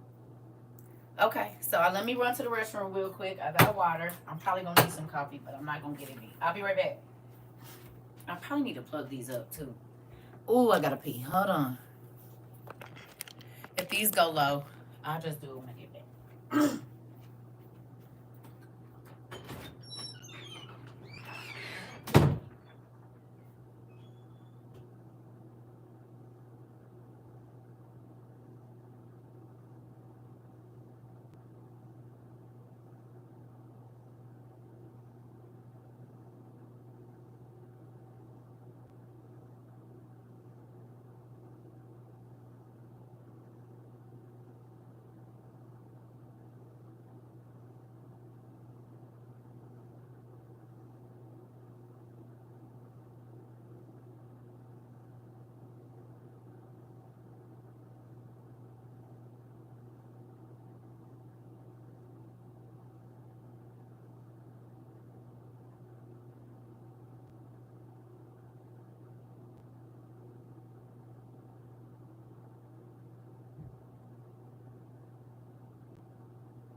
All right, y'all.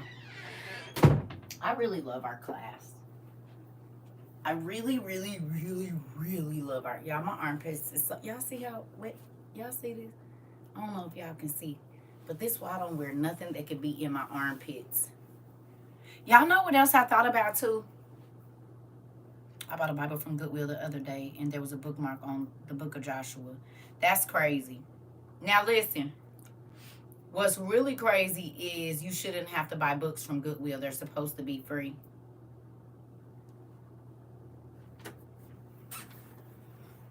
They're supposed to be free. Ain't that crazy? Books are supposed to be free.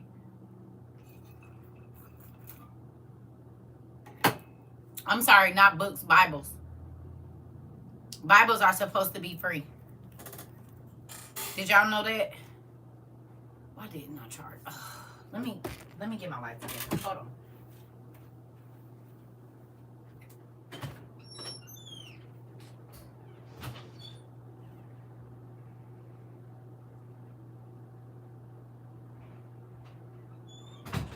I want to tell you something else, Miss Linda. You're in my business.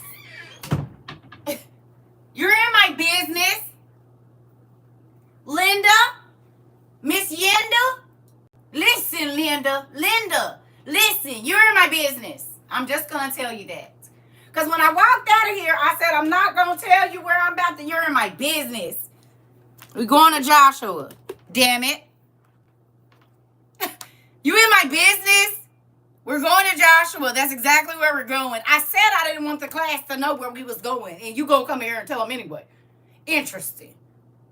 Get out of my business.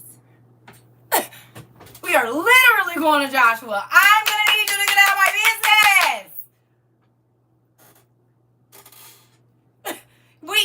business, but y'all be in my business. Get out of my business, please. I said I don't want to tell them, and you come right in here and say, well, get out of my business. Get out. Why is this not wanting to charge? Come on. Get out of my business. I love you, sis. Stay out of my business. I just said I didn't want them to know. That's what happened when the... Goodness gracious. Get out of my business.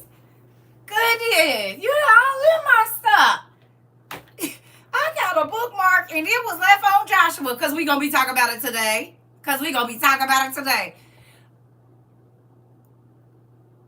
Got it. Well, he got another sign for you. Get out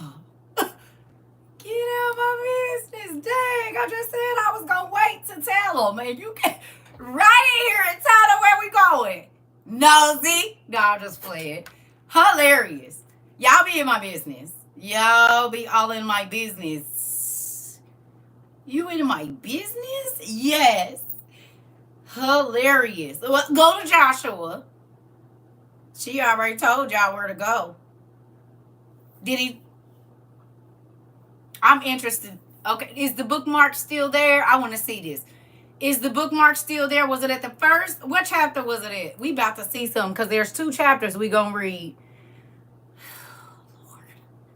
Do you remember where it was? Is it still there? Is it still on the chapter? What chapter was it in? The book of Joshua at the beginning. We will be at the beginning. Moving on. I need y'all to go to the easy read version. This crazy. Lord Jesus. If you never thought that the Lord was in this class, you better know it today. Thank you. Oh, goodness. God was telling, yeah. Listen, girl.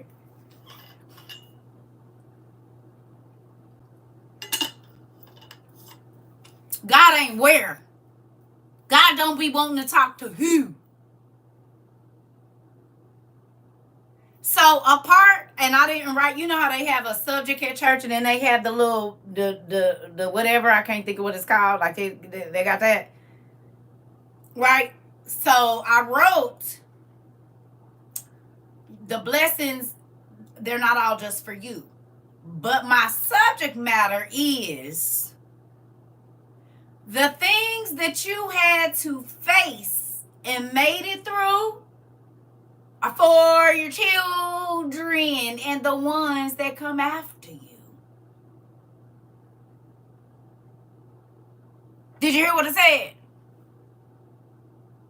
Did you hear what I said? The subject matter is the blessings that you get in your obedience to God. Your children gonna be able to benefit off of them, baby. The people that come after you. That's why I said your blessings they not just for you. That's the name of this message. And we was gonna get to the kids in here in a minute. So come on in. You said this is about your daddy? Got you. Go to Joshua 3, please. Joshua 3.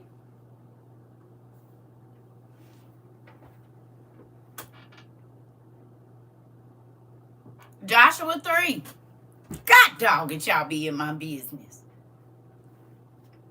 He brought me to you today. Well, come on in, Pumpkin. And we got 1,000 classes over there on YouTube under the live tab. Go on and get in. Get your Bible and your books. You'll be all right. Come on in. Y'all ready? Joshua 3, easy read version of the Bible if you have it. Y'all be in my business. Y'all be in my business. Oh, she said, well, I bought the Bible and there was a bookmark on Joshua. Really? I was just saying go, and I'm going to go tell y'all that she came right in and said, we in Joshua chapter 3 today. That's where we at. I got all the screenshots in my phone to prove it. Oh, Jesus, y'all be in my business. Come on. When you got it, say I.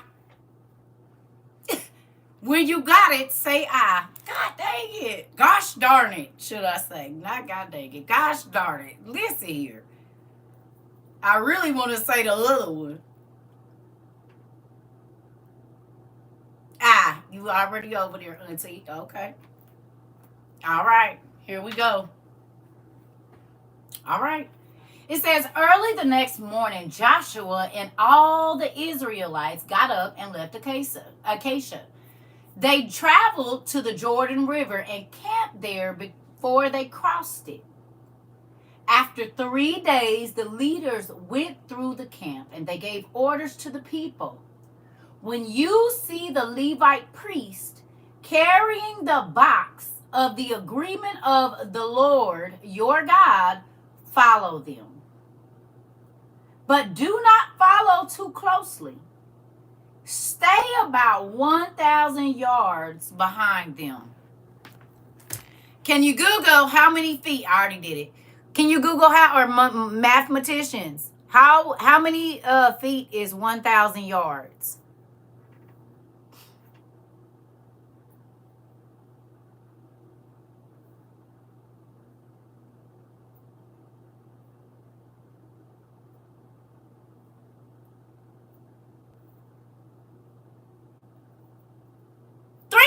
Feet.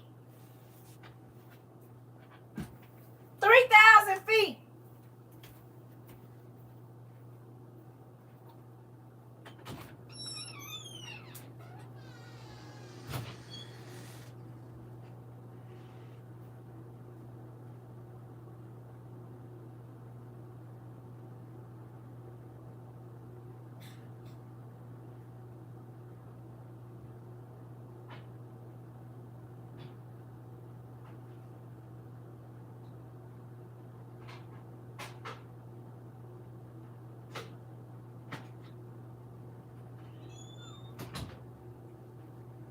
This thing need a dust off. You heard me. It ain't been dusted in forever. Everything in my house got dust on it.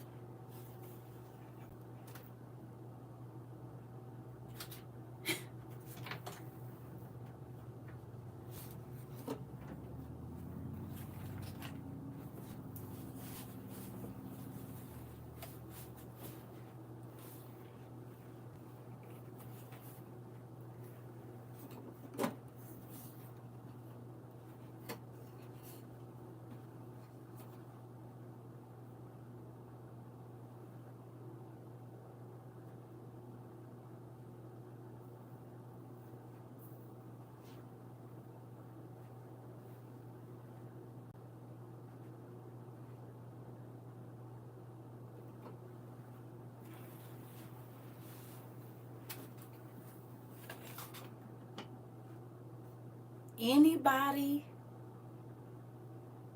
and everybody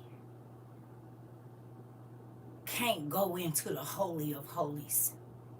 Okay? When you are an instrument of God, it's boundaries. And some, my Jesus, and some people being in your presence, it could be lethal for them. Because the power of God that He has bestowed in you can be so. Listen, some people better quit playing with you. God be saying, back up. I chose them. You don't gotta wonder about how they walking. You don't gotta worry about the anointing they carrying. It ain't got nothing to do with you. It's above your pay grade. And this, what is in here, is not for all that just you see. It's for the generations coming next. Back up. I anointed that. I put what I put down on the inside of them so that they can be a light in my world, not yours. And I can't let everybody get close to what I feel is special to me. Everybody ain't going to be able to get close to you because their motives ain't right. Their hearts ain't right. Their spirit ain't clean. So God will tell them, back up. And if you don't, it could be lethal for you. It could be detrimental to your family. God said, touch not my anointed and do my prophets no harm. So, just because you don't believe they anointed, oh my Jesus. Don't mean they not. They don't gotta look like much to you, a box with some gold on it. It don't gotta look valuable to you. But what's on the inside is valuable to God. And he will lay you down in behind getting close to what's his, and you ain't right. Be careful. Be careful.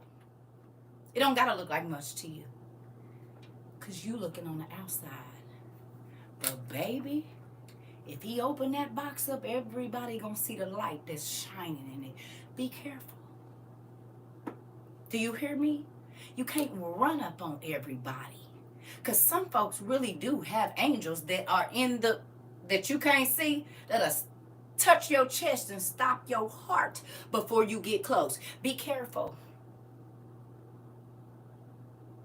God didn't give you the mantle to carry, so you shouldn't be worried about it. Matter of fact, you can't get even in the presence of God that close to even understand the weight of what they carrying, baby. Everybody ain't gonna understand the mantle, the things that God has placed in your hand. It ain't for them to. They just need to back up. Because if you get too close, the power of God gonna knock you all the way down. Move back. You're not ready. Do you hear me? Only the priest, and clean priest at that. Because if your heart wasn't right and you went to touch it or got anywhere close, you would drop dead.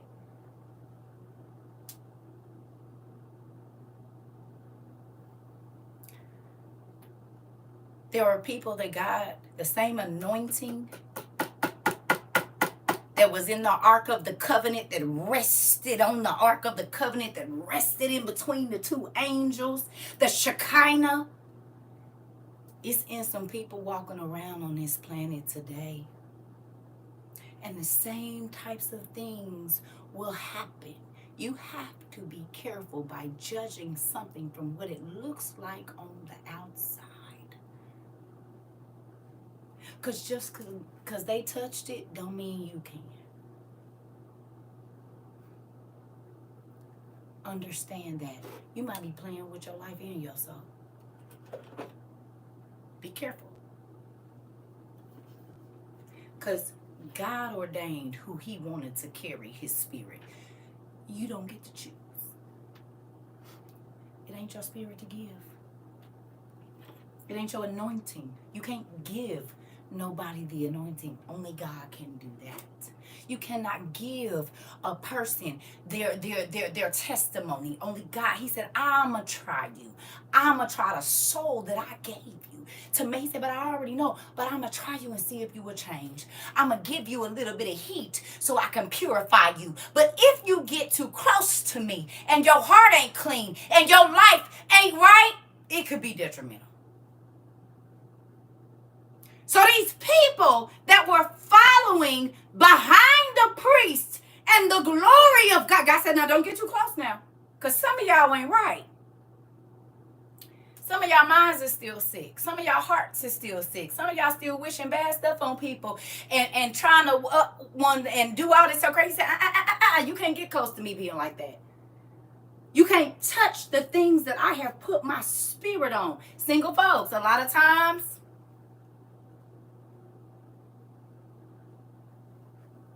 God got a work for you to do.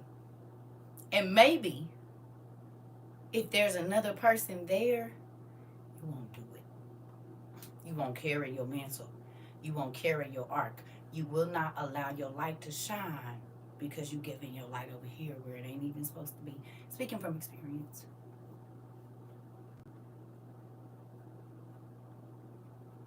You said, hush up now. All the hair on my legs is going up and down when you said that. I just want you to know. That was for you. Because you the one said so, girl. As soon as you... Okay. Y'all see I'm single. I don't have to be. I could have hooked up with something and been married a long time. I told y'all about my shoe angel. Told y'all. I don't have to be single. And then he ain't the only one that have me as wife. I choose.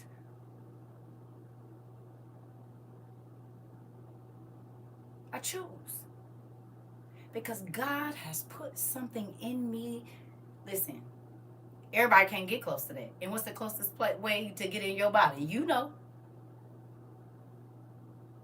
But the most frightening thing is to let a person in the place where God resides and then he revealed their real face to you. Anybody?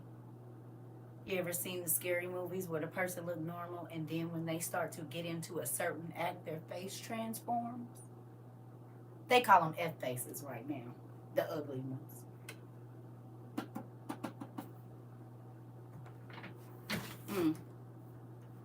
Scared of hell, don't it? You said you in my business. I'ma set this down.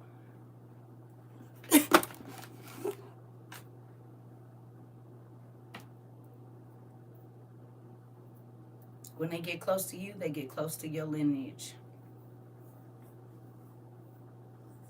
This is how predators have had access to people's children.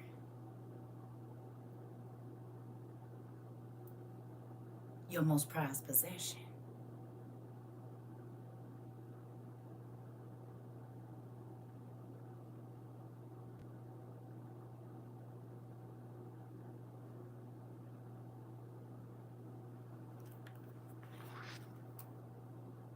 Some things are very precious to God, and he'll get you if you don't protect them correctly.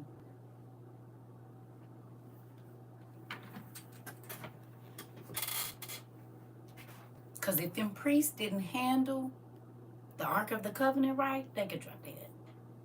Some of the parents, and I'm not saying this to be mean, there are some parents that did not get to raise their children and they don't breathe anymore because those children were special to God. But that person didn't see them as special. So God had to put them in the hands of somebody else. It's a real thing. You don't know who you're raising. I guarantee you my mama didn't think she was raising a prophetess when I was waking up having night terrors every single night. I had night terrors pretty much every single night. But I didn't realize it was dreams of the future. And had she have said, well, what did you dream about? Now, girl, you're going to be all right. It was just a dream. Actually, it wasn't. Actually, it was a dream, but I was in the spirit and God was showing me what's about to happen to your grandma, to your niece, to your cousin, at your job, with your ex-husband and everything. Actually, it just wasn't a dream, actually. Actually, he showed me several things that was going to happen in my life, and I didn't understand because I was 5, 6, 7, 8, 9, 10 years old until it was happening at 13, 14, 15, 16, 17, 18, 19, 20.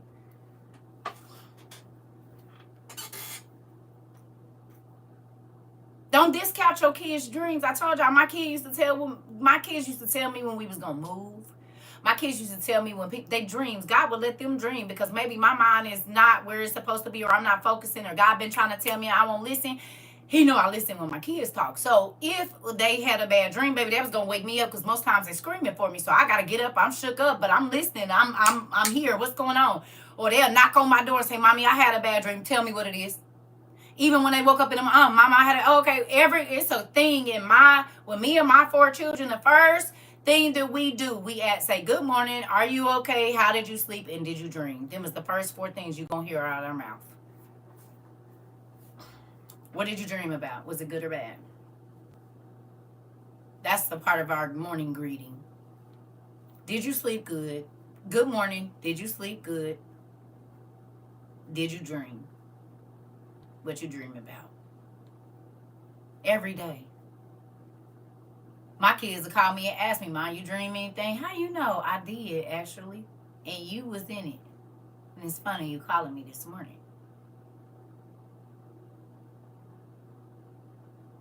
My kids have told me dreams about a person that's I didn't know, and this person ain't really who they say. God would show my kids in a dream, and I'd be like, "Bet, I was having that feeling, but I thought I was tripping, and here go my kid that ain't even cognitive or old enough to understand what I'm feeling, but God done spoke through them." That's all you gotta say.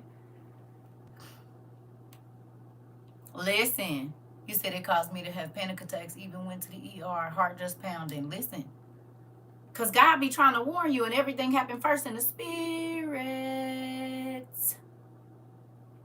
It happens first in the spirit. That's why you get a thought, an inkling, a vision. You be like, oh, I think about that. And then it be reality, because everything comes first in the spirit. It's whether you're going to listen or not. It's up to you. God is not going to force you to listen to the portent that's coming.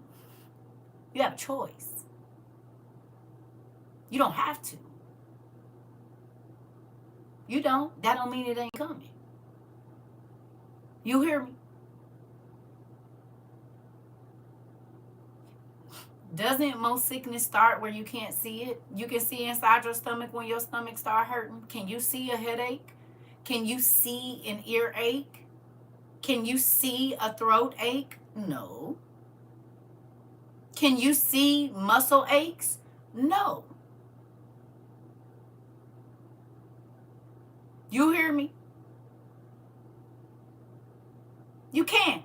So even your physical ailments, unless it's a skin disease or something like that, and even with that, it started on the inside, because something in your body that is attached to the largest organ that you have is sick.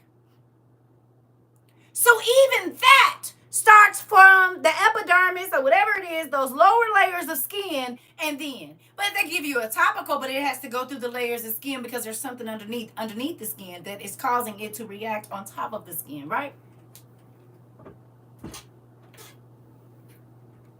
Right?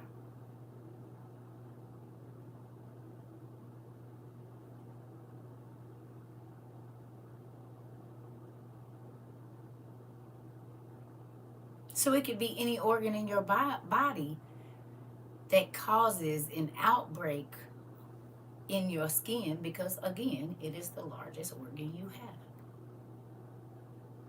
So when the internal organs are not acting as though they need to, you'll start to see it. Well, then your eyes, okay, well, that's something, that's you can see it, but the back of your eye, you can't see that. You can't see your brain. You can't see your spinal cord. You can't see your spinal fluid.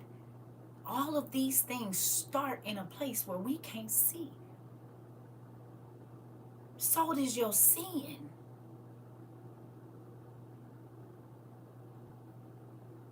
Okay? Sometimes they could see the Shekinah resting, and sometimes they just saw the Ark of the Covenant.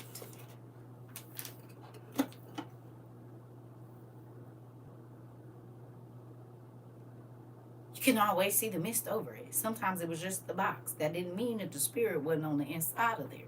It'll come out when it needs to.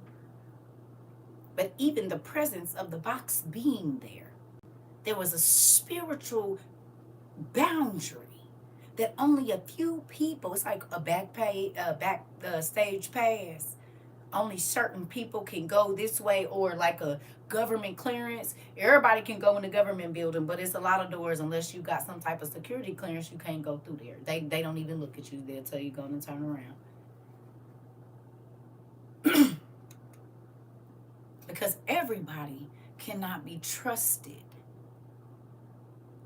with the delicate things of God, with the powerful things of God. Everybody can't be trusted. Everybody ain't gonna have the same motive if they get behind that door. There are some people that can go into the presence of God and it don't take all that. Some people are not welcome in the presence of God. They're not welcome over there. This is why they used to have to tie a string around a priest's leg, just in case he wasn't who he said he was. Because as soon as he went into the Holy of Holies and they tugged that thing and he didn't walk out, they already knew they was going to drag that nigga out, because they couldn't even go in there to go get him. You can fake for these people, but when you get in the presence of God, we going to know. We going to know if you who you say you is. It don't matter what you got on, baby. Get in the presence of God. We'll know. We going to know.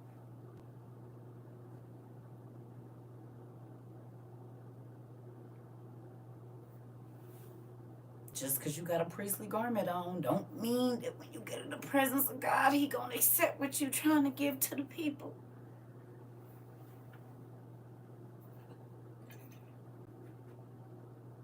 Hello?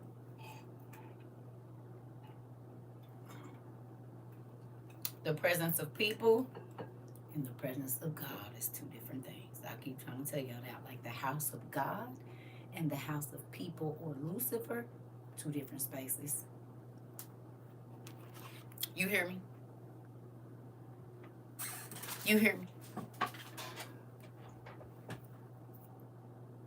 Come on. Come on. Come on. Ain't nobody jingling. You jingling, baby. Go ahead. Now you ain't. And now the only jingle we gonna hear is you coming out against this sand, baby. Hot sand at that. James, listen. They better quit playing.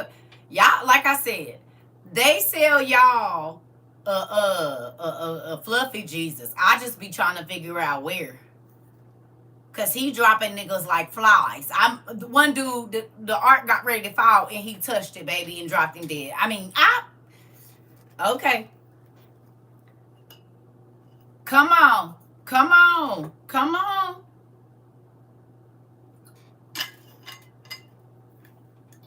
The real table flipper. You said it. Y'all be playing. I be like, I'm just playing. I'm just playing. I'm just playing. I'm just playing. I know. Please don't hit me. Okay. I'm going to quit. I'm going to stop. Don't do it. Okay, Dad. Dang. I'm just playing with you. I'm scared. Somebody come get me out of here. You hear me? Who gonna save you from God? Nobody. Nobody. Who can do you like you? Who gonna save you from angry God? Nobody. Who gonna free you from the arms of an angry God? Nobody. Who can touch you like God can touch you? Nobody. Who can hurt your heart like nobody? Who can make you feel what you intentionally put on God? I mean, on other people, nobody but God can make you feel exactly, because He the only one to know exactly how you made him feel. They can think they know, but baby, y'all better quit playing with Him. Not nobody.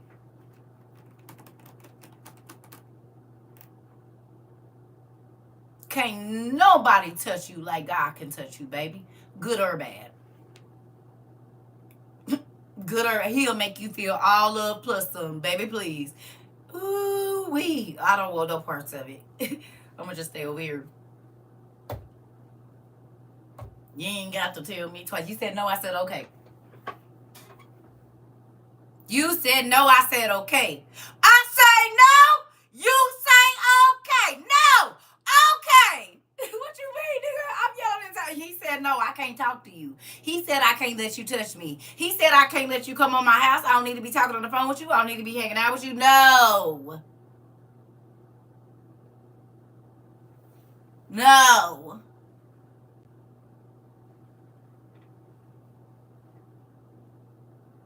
Because when God put His hand on me for being disobedient, you know who don't be around? The people that got me in trouble. The people that I allowed to get me in trouble, baby. They be laughing in my face. Go away. I learned my listening to what whoever said, and God would be telling me, And that's why I encourage you to get a relationship. I don't want nobody to have to go through me to hear from God. You need to be able to hear from God for yourself. And that is why I say you need to journal so that you know. I should only be confirmation for whatever you asking God for. See, pastors, a lot of them, they mixed it up that before you go to God, you're supposed to come to them. No, you just supposed to confirm what I've been praying about, weirdo. I'm supposed to go to God, and God will send my answer. He'll already give it to me, but He'll confirm it through you. When I used to tell people, my old pastors, I prayed for this. You prayed for that, but you didn't talk to me about it. Because I was waiting to hear from God first.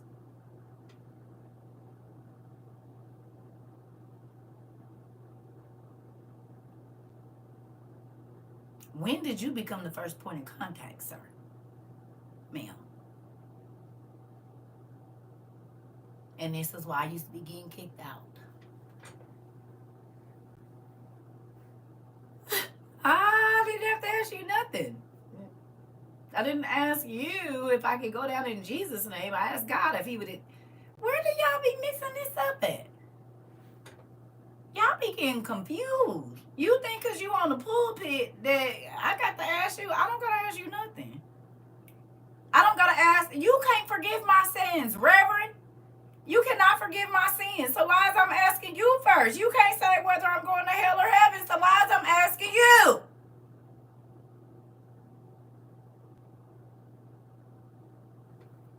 You better go talk to them other ones. Because I'm not buying that. And they used to be like, Sister, come here. You sit down. Listen. Come on. Come on, Devin Divine. Come on. You said and do. I didn't have so many pastors tell me God didn't tell you that. What? He won't let, nigga, I ain't been able to sleep until I wrote it down. Of course he did. But then that's when that's when I learned that everybody in the pulpit is not called. Some people are there because it was their daddy's church, it was their mama's church. The presiding bishop really liked them. The presiding bishop got a relationship with them. Hell, it's a whole bunch of reasons why they could be there. A whole bunch of them. It don't mean God put them in that pulpit. You hear me? Do you understand?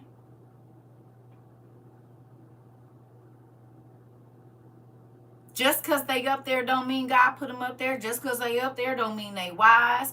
Just because they went to seminary school don't mean that God called them. I don't care that you got on a it don't matter. The Bible talks about wolves coming in sheep's clothing. Stop it. That your outside don't matter to me. I'm gonna test that spirit by the spirit, babe. That's how I'm gonna know who you is.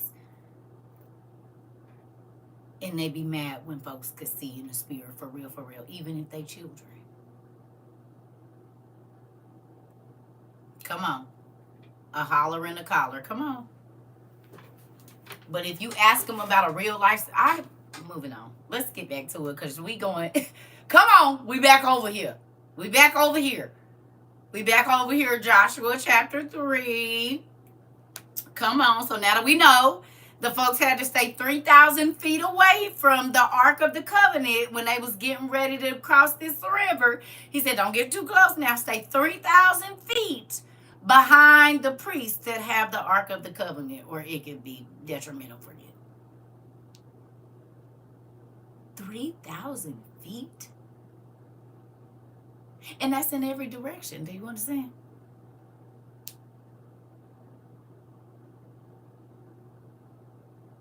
Wow. So if you take, what is it, a protractor? And you go around, ain't that circle, like, is that pi 303.14? What is it? If you put the protractor in the middle and draw a circle, I don't remember, y'all.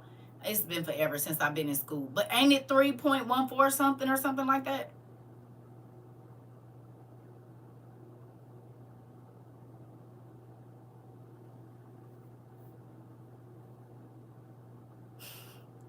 So imagine God taking a spiritual protractor and going around, and it's 3,000 feet all the way around.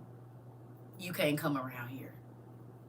And in the middle of that pie, that dot, is the Ark of the Covenant. You hear me? Yeah. You've never heard the word protractor? Well, what do y'all call them now? What are they called now? Girl, I'm old. What are they called now? Are they not still called that? What are they called? They was called a protractor when we was you. Oh, you said that's what they're called. No, I'm talking about the tool that you use to draw a perfect circle. It's called a protractor. Not the circle, the actual tool that allows you to draw it. They do use them. They use them. I had to buy them for my kids. They still use them. Yes, they do. Girl, I had to buy them just 3 years ago when my daughter was a senior or junior in high school. Yes, they do still use them. I had to buy them. Oh, you just hadn't heard. Oh, okay. Oh, okay. I see what you're saying. Okay. But isn't that interesting? What if it was 3.14? Like, and the Ark of the Covenant was in the middle of that circle.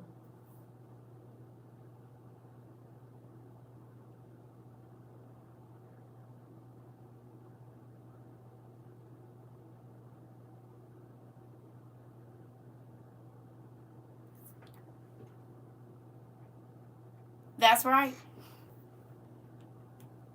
I ain't that. Now, look, I'm just saying. Right. Because it was going to be in all areas. It wasn't just of the circumference. Right.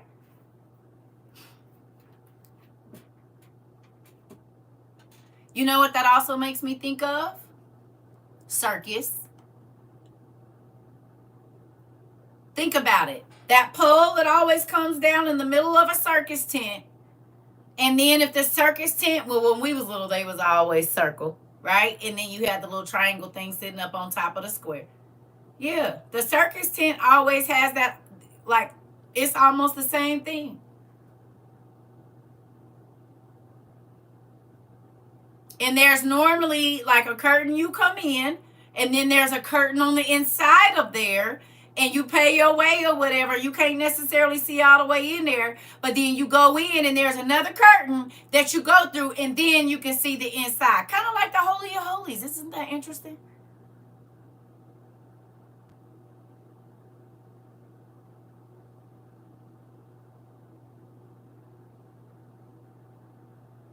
One place, then another place, then you can see what's going on in there.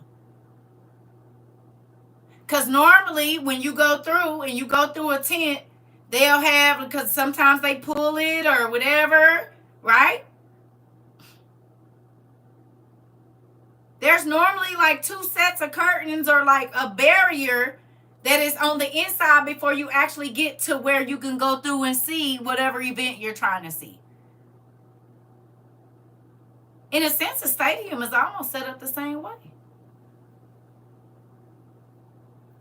Because most seats go in a complete circle and then something is happening down in the middle.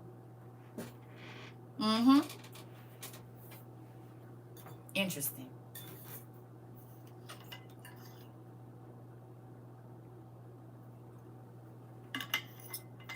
Mm-hmm. Interesting. All right, come on, y'all. All right. It says, you have not been here before, but if you follow them, you will know where to go. Then Joshua told the people, make yourselves pure.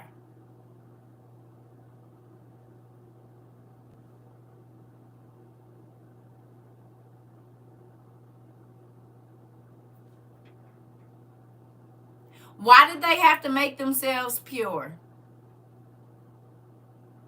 You said 9 football fields deep. Wow. That's 3,000 feet? They had to stay 9 football fields away?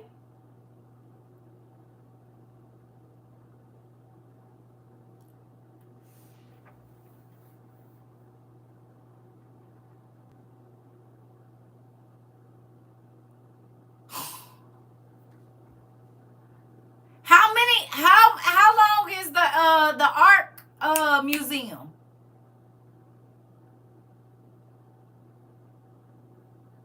Ain't it a couple football fields?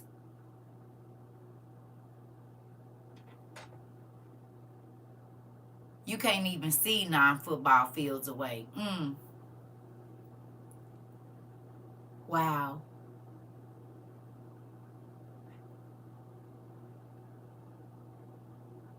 Yes, ma'am. Just under 9 to 10 fields. 360 feet each. Okay, but I'm saying, how far, how do y'all know how long the Noah's Ark thing is?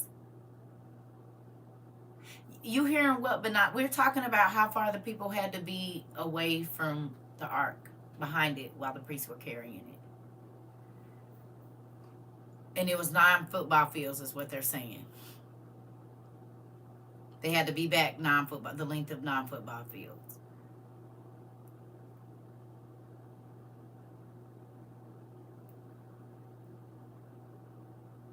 Not wide. Right. They said it's a couple football fields, I thought. It's longer than like what, 2 football fields?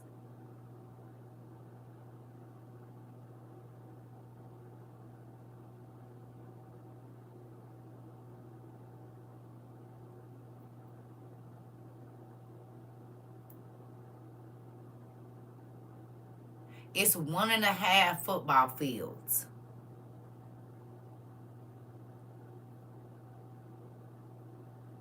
So what, they would need what, like 4 of those? 3 or 4 of them? So 3 of the Noah's Arks long? Or 4?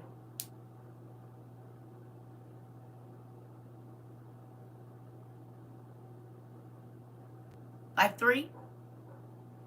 3 or 4? I used to walk that when I worked at Amazon. It was 9.5 football fields. Are you serious?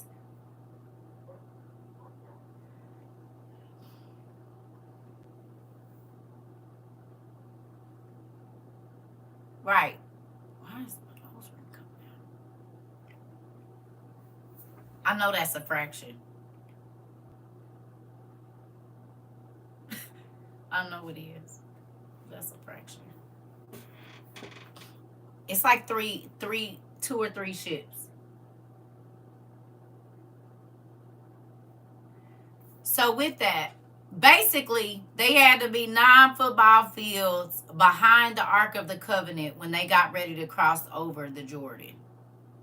Interesting. Interesting. And like you said, you can't see 9 football fields away. How would you be able to see them? And he said, you got to be this far away from them. Y'all ain't never went this way, but just follow them. Follow the way they going. How I'm going to follow you and I can't see? That's like when you driving and you in a new city, you don't know where you're going, but the person that's going ahead of you act like you know where you're going and where you're supposed to get off at.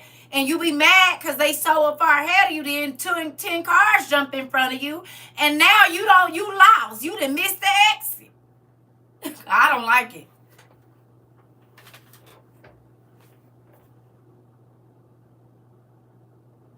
With no GPS. And if you run ahead and get 2,000...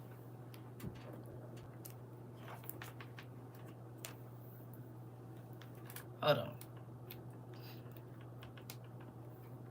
Now, this is the crazy thing, though, right here. If you was to run ahead and go from being exactly 3,000 feet behind it to 2,098, you was gonna be unalived. I'd have been scared. Could you imagine? Because kids always like to run up ahead. Little kids, they always want to run ahead of you. So just imagine if you got a lot of little kids with you.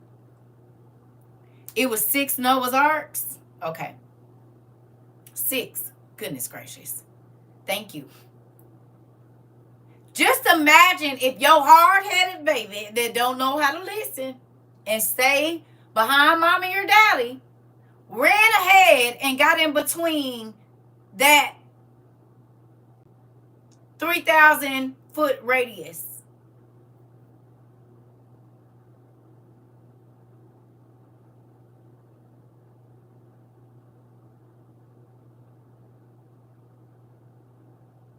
See the importance of teaching your children to not move when you tell them not to move and don't go ahead of you. And most times, the reason that the parent is going first is so that they can assess the danger, right or wrong.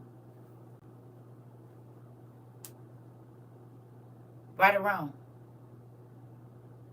You step out in the street first if you got a kid that's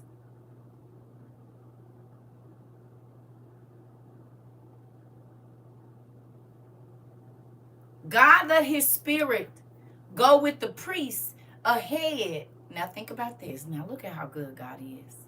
Look. What do you think would have happened to any of their enemies if they would have came within that 3,000 foot radius?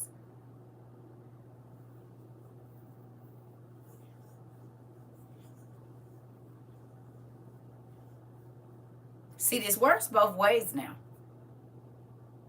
Because there's a protective barrier all the way around this perfect circle. So 3,000 feet in front of them, had any of them niggas wanted to decide that they was going to run up, guess what would have happened?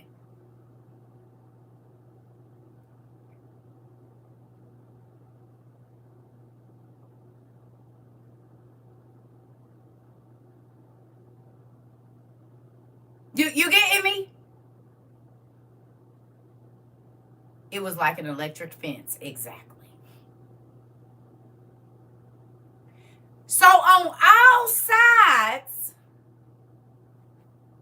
because they behind the glory of God, the glory of God is to the left and to the right, and it is also 3,000 feet ahead of the priest. So whether they saw it or not, they was protected on all sides. You see what I'm saying? Because they was walking in obedience, the Spirit of God was going in front of them. But because there's this 3,000 foot circumference around this ark, each way, north, east, south, and west, anybody trying to run towards them, once they crossed over in between the 3,000 and 2,999 foot,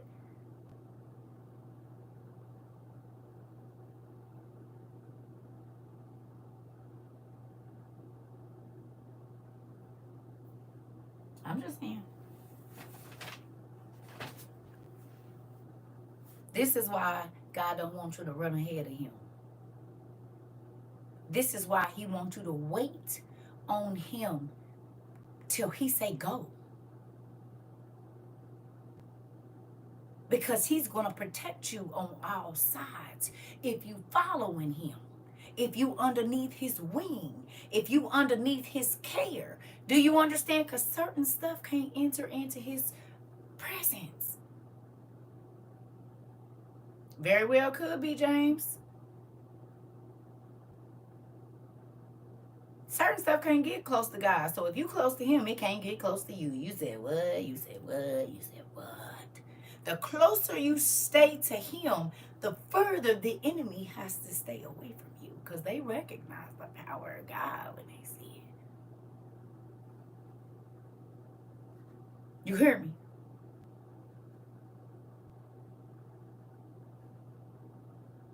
As long as he going ahead of me, I don't got to worry about what's in front of me. But I don't got to worry about what's behind me either, because he can see behind him, in front of him, and on the sides all in one time. So I'm good.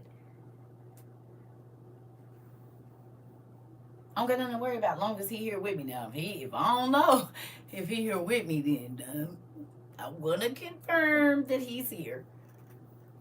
You heard me?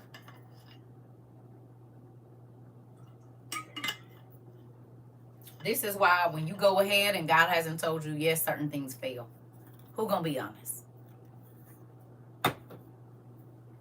You ever didn't wait on God?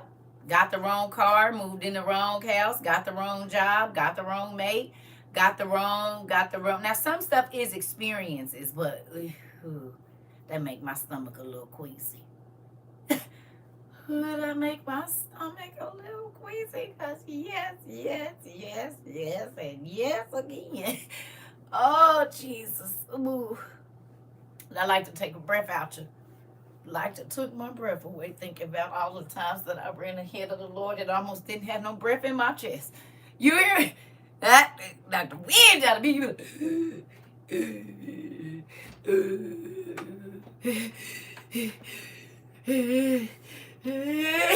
Nigga, he said, I said get back. Hit you dead in your stomach.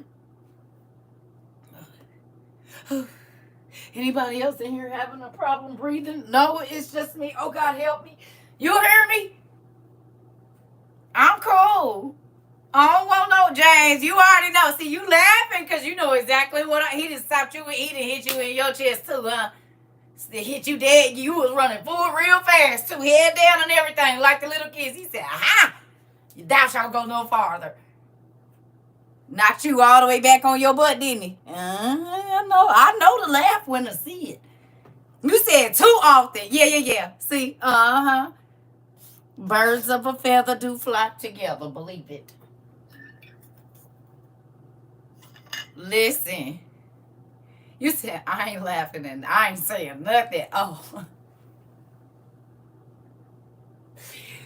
Ooh, shoot. I already know what that means too. You said going nowhere fast. Ain't. What was them things called? Not the jogger. Is it a juggernaut? Isn't it a juggernaut? And they had them helmets on and they used to just run through and like bust stuff up. Is that a juggernaut? What is it called? Is that what it's called? Uh-huh. Yeah, that's y'all. I used to be a juggernaut. I'm not a juggernaut anymore. I am not a juggernaut anymore. Nigga, I used to be the head of the juggernauts. You hear me? Nigga, I'm running head on in. You let me get through here. You hear me? And be dazed like a... and ain't crack nothing. You hear me? I used to be a juggernaut. He made my head as hard as flint, he said, to go up against all these crazy people. I had to get that bone right there good and sturdy so I could stand. You hear me?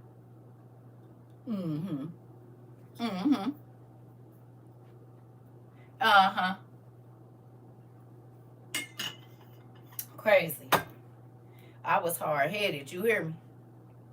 You said I'm getting there. I don't want to be no juggernaut, Dad. Can I be a soft girl, please? Listen. Well, you can't have no jelly back if you about to go out here and be warring with the enemy. You gotta be trained up stronger. Hi, Troy. Listen, it's a real thing. Come on. Now, after he gave them instructions about how far to stay away, but to pay attention to what was going on ahead of them, the next thing that he said was clean yourself.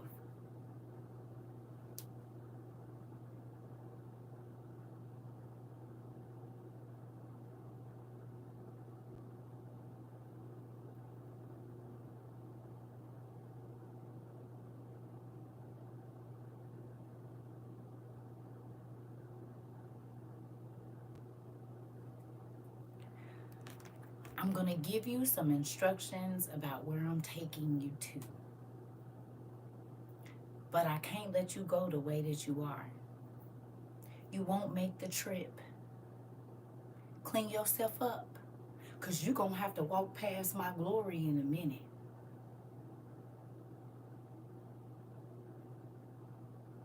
You're going to have to walk past me. I'm taking you somewhere, okay? But I can't take you there if you want to stay in the filth and the sin that you in. You're not going to see it. I'm going to give you the instructions. I'm going to show you the land. I'm going to show you the job. I'm going to show you the marriage. I'm going to show you the child. I'm going to show you the business. I'm going to show it to you. But you got to clean up before I give it to you. You can't be a business owner and not be honest. You can't be a wife and you throwing that cat whenever somebody come calling for it. You can't be a husband that gets respect if you don't clean up your act. I can't put no kid down in your womb until you ready to be a mama. It's some things I got some things for you, but you can't get it until you clean yourself. Remember I told y'all about God taking the blonde hair and the nails, and then he took my heels. He said, put some sweats on.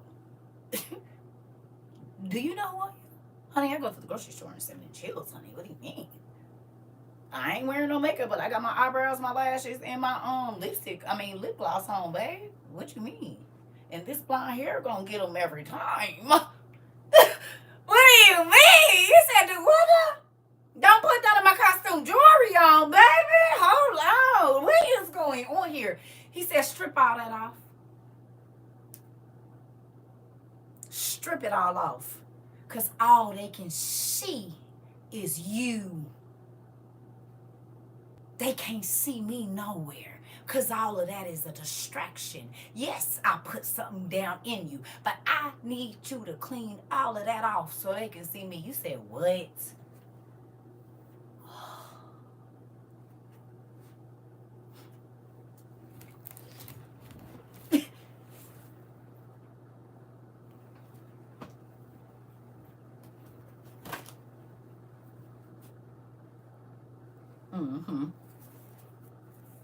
Right here. This right here. This is when he starts stripping. You see, it ain't no blonde hair there. He starts stripping me right here. You hear me? I was like, well, I'm going to still do a 33. That cinnamon brown, babe. I'm going to do it. I'm still going to do it. He said, no more weave. I said, hold up. I don't believe this guy talking to me. God would not tell me not to wear my wet and wavy. Ain't no way. Baby, it gets him every time. He's not going to tell me that. Not these 27-inch bundles, baby. He ain't telling me.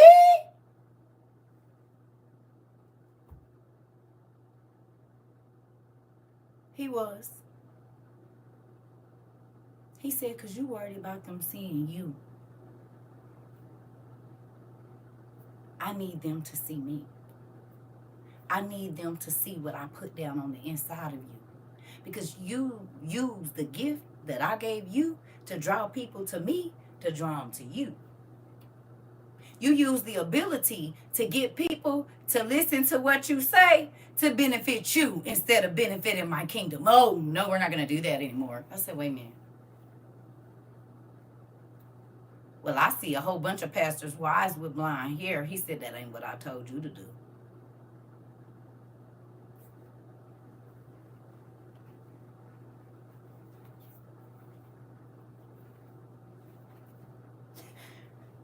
Ripping them, that's how I had no edges. Because I used to rip them glue tracks out. I used to be so mad, babe. So then let me tell y'all, I'm going to get slick with it. I'm going to buy the hair that's 1B on the top. I wore two-tone hair. He said no blonde. I went from all the way blonde from the roots and chocolate brown or something on the bottom. So I'm going to be slick. I'm going to buy 1B on the top right here. 1B. Because that's my hair color, 1B. I'm going to wear 1B and then I'm going to add that 27 on the bottom. Popping. You hear me? He said no blonde hair. So then I started wearing red.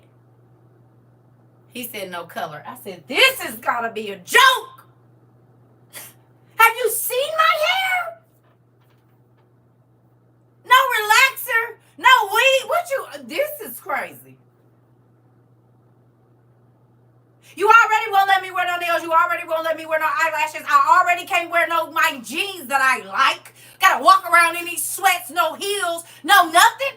What? Who even live like this? I don't want to go outside no more. It's stupid. For what? I'm trying to tell y'all, this has not been an easy process back in the day. I didn't came to live with it now, but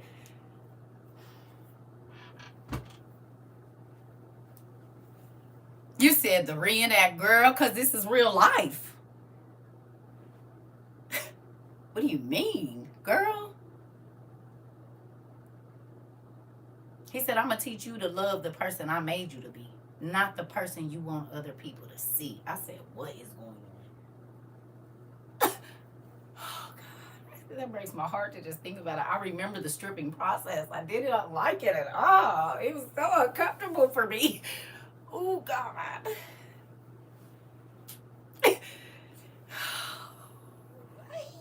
It was a difficult process. I'm trying to tell you. Oh, listen here, honey. I used to just sit in the mirror and cry. Listen, Julia, baby, it make my cheeks tight, all of them. You heard me? The stress that I went through. I said, what do this even got? He said, a whole bunch. A whole bunch. That's how I feel right now. We're trying to embrace this gray. And come on. And I'm used to my blonde hair. Oh, I know how it go. Listen, you said I can't wait to read your books when we get to the other side, baby. I'm trying to tell y'all, it has not been an easy thing. So when people come up here and talk crazy to me, they don't know what all I had to do to be right here. It wasn't just getting up in front of nobody. It wasn't just reading books. Before even God started putting a word down on the inside of me like he did, I had to go through a cleansing process. Not just my outside. He started helping me see. He had already been working on my mind, but are you obedient enough to take that off? Do you love me enough to take that off? Do you love me enough to not do? I used to be like, people would see me and they'd be like, oh my God, what happened to you? Because they used to seeing CERCA honey together. You hear me? Oh, I get it. I get it. You hear me? But this is the thing. I would not trade that cleansing process for nothing. You hear me? And I would know when there was residue on me because certain people would come back and they would feel comfortable being around me. But when God then washed all of that sin residue off of you, baby, they don't even want to be in your presence. They'll be just like, they gonna stay their distance and watch from afar, baby. I'm trying to tell you. You will know when you're getting into the presence of God because certain people won't even want to be around you at all no more. Come on. Come on. You'll be like, dang, ain't nobody here. Everybody gone. He said, yeah, just me and you. You ready to listen? You gonna listen now, or do I gotta get you to a place like a hospital bed where you can't move and you gotta listen? Because the only person you gonna be talking to is me and the doctors. And you gonna be talking to me more than you gonna be talking to the doctors because you ain't gonna be able to move and you gonna be trying to pray against everything they saying. So now you'll talk to me now. You listening now? Who trying to be in a hospital if they don't have to? You said ouch and amen. Uh-oh. People say I like you when you wear your hair colored and your eyes done, but they don't understand what I'm going through. Oh, you going through that cleaning process? They sure don't, and you gonna like me either way. And now y'all, 15 years ago, I would have never been able to get up here like this, ever. This, and now he done made it an allergy where I can't even do my nails no more. I couldn't if I want to. I can't even put no kind of glue, no nothing. And I got natural hair. And that allergy just came since I know y'all. It started in March. I've been wearing nails since I was young. You hear me? No polish, no nothing. Because most polish got acrylate or whatever acrylic in it. Swells my eyelids up. My skin start peeling. No, ma'am. Can't do none of it. None of it. Nope. Crazy, right? I'm going to go to the restroom. I'm going to give y'all time to think about who's in the cleansing process. Because it's a lot of stuff that we ask God for, but if we don't want to clean up, we can't get to it. We can't even walk past it. You hear me? Because it'll be detrimental. So here we go. Thank you, Pumpkin. So if you're in a cleansing process, take some time to journal just the things that God has taken away from you in the last 6 months to a year.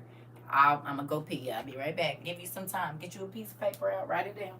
Friends, family, jobs, whatever it is. 6 things or so, 7 things or so that God done took away in the last. I mean, you ain't even got to put a number on it. There's things that have went away in the last 6 months.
All right, y'all want to know something crazy too? I just thought about it.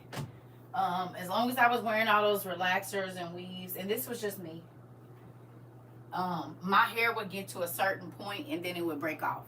And I would have to regrow it again. And it would get to a point and it would break off, right? Since I've allowed my hair to be the way it naturally is, it has grown longer than it's ever been in my life. But I also asked God to let my hair grow as my spiritual life grew. Because I had been in church, but I needed something else in my spirit, and it shows up in my hair. I got some places where I still fall short. I got some places that might be a little weak, but I got some of them that's long and strong. You heard me? So my hair is really a reflection. There are some things that have broke off in the last couple of years. There are some things that I don't feel tied to. And those tips, like my girl Toya said, have came off. You see what I'm saying? Things that weren't healthy for my life, or people that I might have been connected to that I wasn't still supposed to be connected to. You hear me?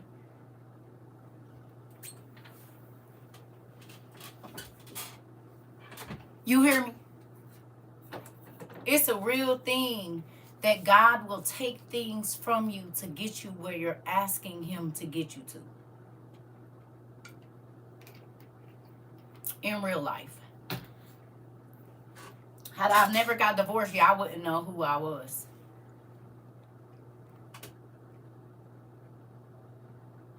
Uh-oh. Oh, Pumpkin, well, go on and do your thing then. If I would have never got divorced, y'all would not know who I was. If I didn't move, or I didn't have really nobody and start over again, y'all would not, this would not be. You said family, husband, financial security, income, truck, transportation, almost my kids, BFF. Wow. I was thinking the same thing. Yeah. I had to let go of some things to get what God had promised me. And listen. Yeah, but y'all had to be obedient to get over here to get to me.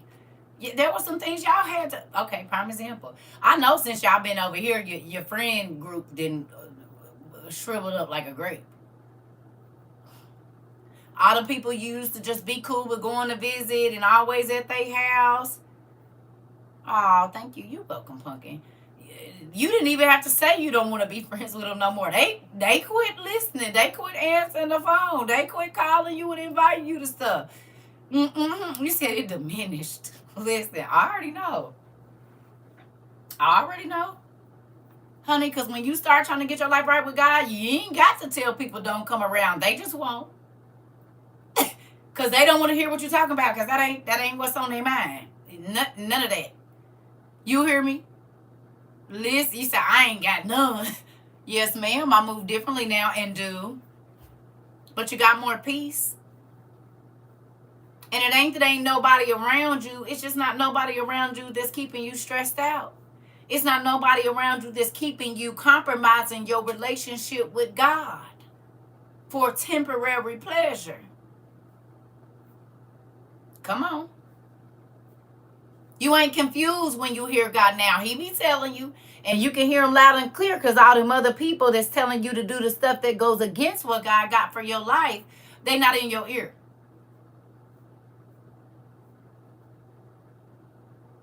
You can hear them very clearly, or a lot clearer than you could 6 months ago, a year ago, a year and a half ago, 2 years ago. You can hear them. And even if you can't, you know where to go looking. Because it's not all them distractions around you and girl, I be doing this. You're not a trash can no more. You don't let people dump all that junk in your spirit about drama that don't got nothing to do with you. Thank you, Miss Ida. You hear me? You said, I have friends, but I make sure they bring positivity to my life. If not, you're gone. Yeah, that's how it starts. That's how it starts. They not all gonna go away right away. Because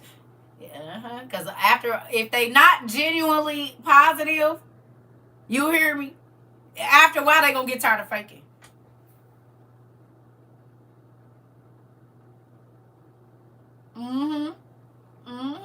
It's a real thing.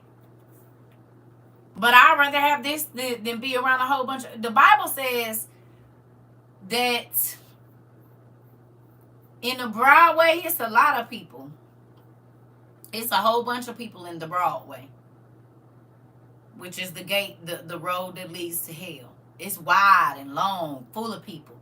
But the narrow way, it's very people on this road.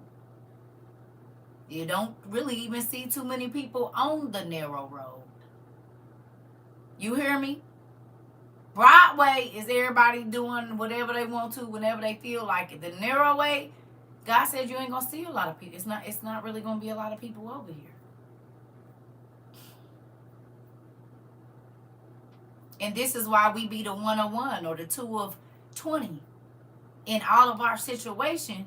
Because a lot of people, they want the surface. They don't want to go deeper in God. They don't want to learn more about why God did whatever, or do the history lessons, or none of that. They don't care. They just want the surface.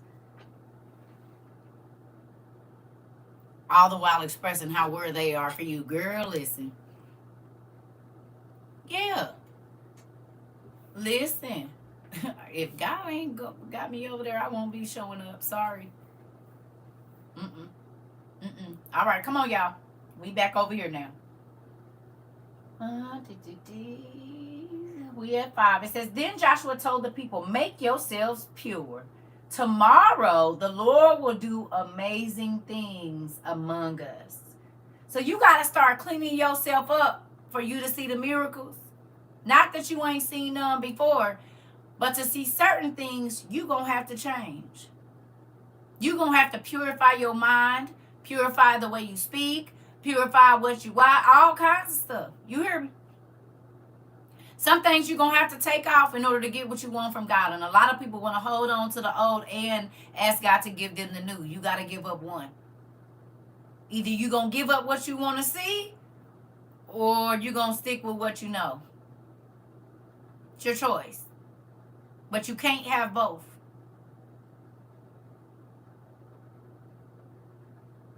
Can't have both.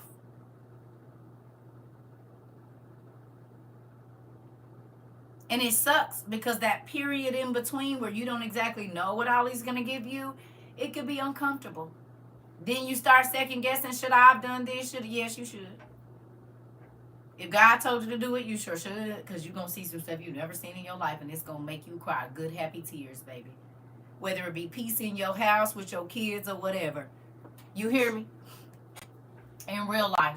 6, it says, then Joshua said to the priest, take the box of the agreement and go across the river in front of the people. So the priest lifted the box and carried it in front of the people.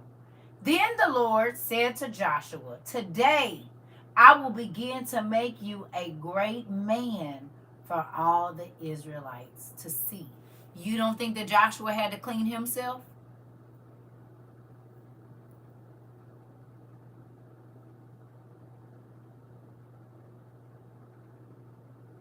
He had to do exactly what God was telling him to tell the people to do.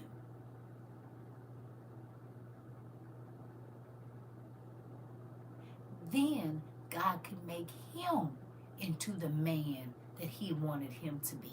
That was going to get the renowned, get to be known like Moses and all of these people. He was going to be known as a great man of God. It was some cleaning he had to do too. He had to take some stuff off and purify himself as well. You hear me?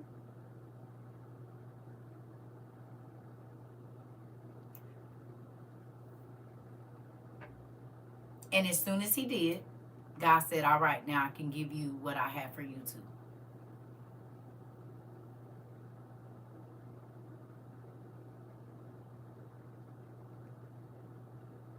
In real life. Then the people will know that I am with you, just as I was with Moses. The priest will carry the box of the agreement. Tell them this: walk to the shore of the Jordan River and stop just before you step into the water. Now listen. With this calling comes sacrifice and cleaning, and then comes revelation and power. Come on, nephew. Can y'all go back through the first 5 verses or 7 verses and tell me how many instructions were given before they got to the water? You can count real quick. God said specific things. How many specific things were there that they had to do? They ain't even got to the water yet.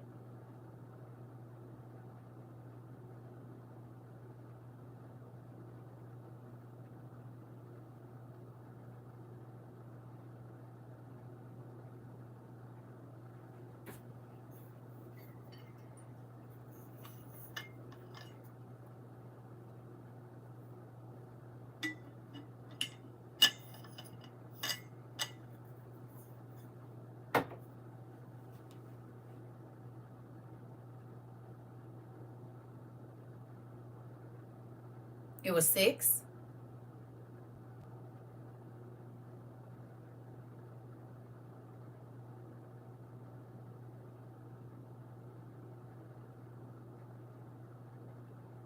You know, I'm just looking to see what other numbers we get. It was 6.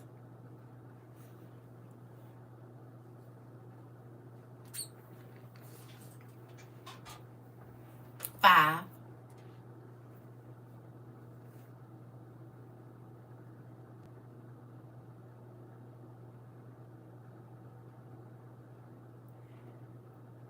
So there were 6 or so instructions.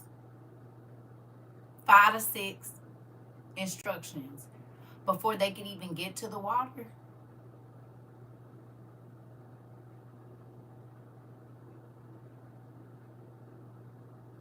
What if they would have not obeyed just one of these steps? This last thing, the priest, he said, when the priests get to the edge of the water, tell them to stop. This is like, Mother, may I take 2 steps, take 3 steps. But if the leaders are not listening, What happens to the people that are following the leaders? If the leaders are not following instruction, what happens to the people that are following the leaders? Okay, let's do it like this. If the parents aren't listening, what happens to the kids? Remember in the beginning of this, when I said your blessings ain't just for you, and then I said your obedience and you following what God is telling you to do is for the people that's coming after you? So if the parents are not listening to God, the children are in danger.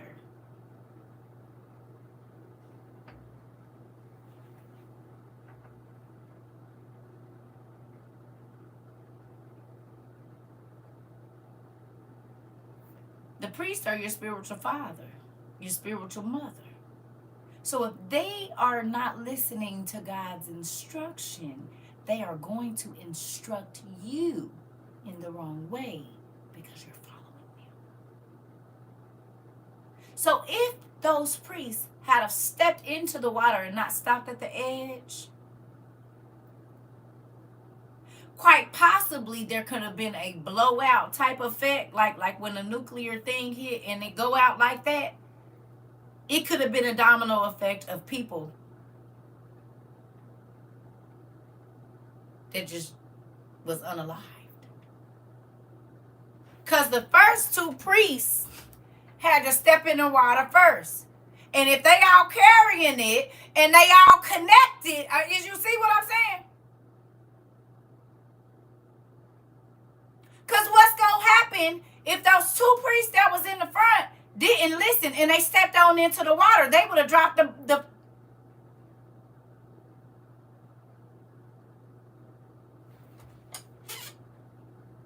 as soon as they would have touched the water, being disobedient, carrying the ark. You got to be real crazy to not listen when you carry in the Spirit of God. Ooh-wee.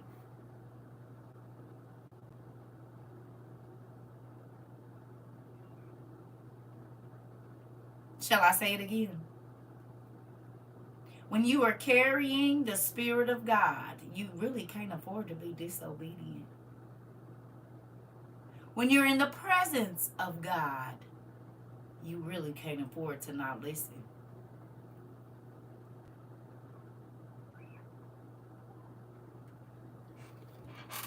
Yeah.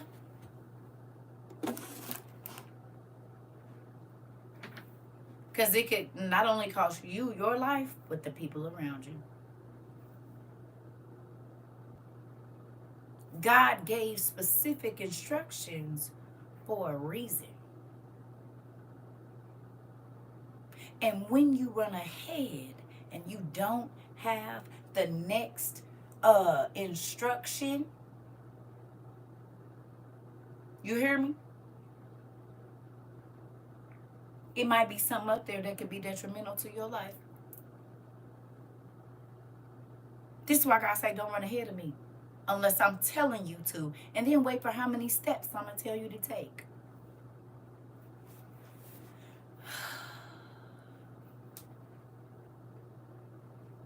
You hear me? Is you getting what I'm saying to you? God say, no, you say I'm going to do it anyway. God said, don't take the job. You said it's more money. You don't know he got a better one for you, but now since you're going to be trapped in this one, you can't even be available to hear about the new job that would have been less work and more pay and better benefits. Oh, okay, never mind. Because this one keep you so irritated and tired that you don't answer your phone when the people call because you think it's whoever, and now you out of line, and so then things can't line up for you. Throw his head back and shouts, yes, Mari. I'm trying to tell you, I don't want no parts of it. I didn't have my time being hard-headed, man.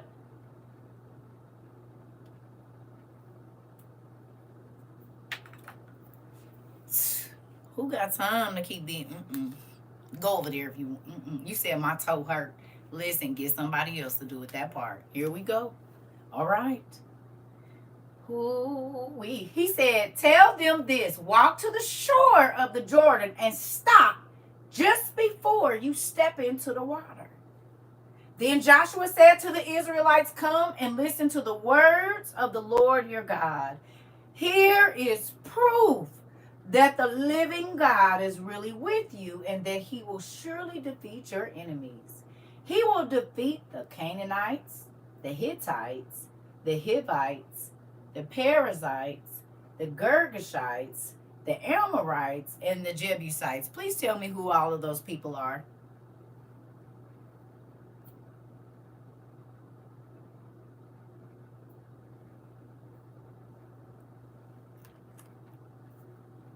Giants. It was 7 races of giants. You don't think it's important?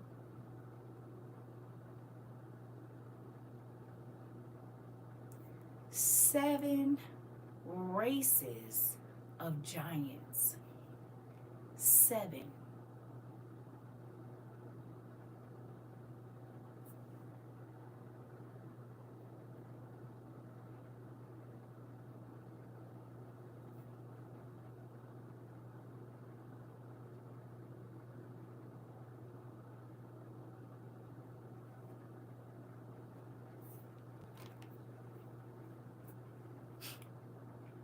Okay.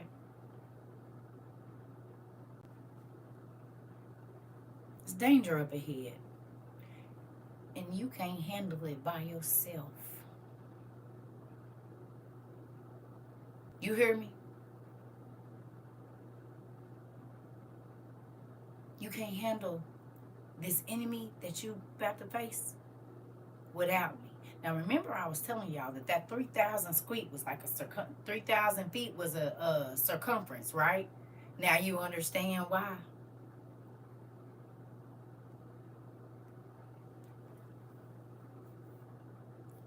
Because they were surrounded by giants. On the east, on the west, on the south, and on the north. You understand why it's important not to go ahead now? Because there was danger on all sides. An enemy that was larger,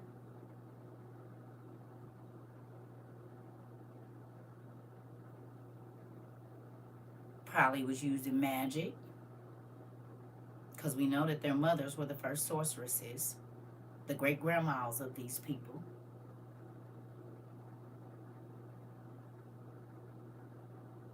Spirit to deal with spiritual things.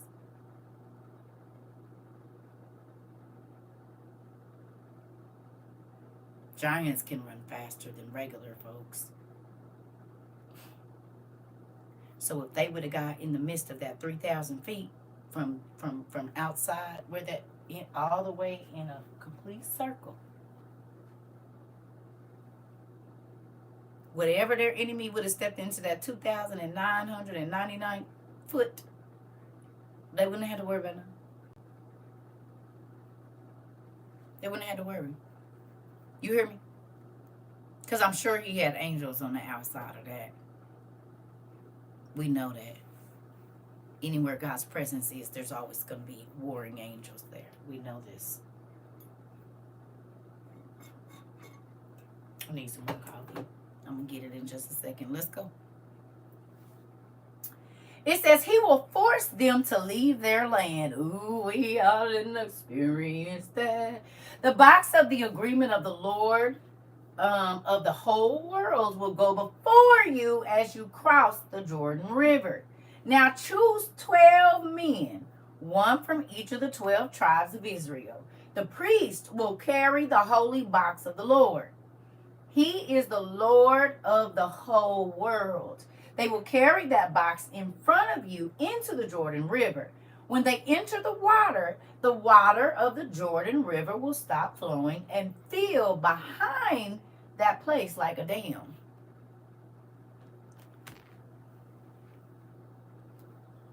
So I looked it up. The river outside of Jericho, right?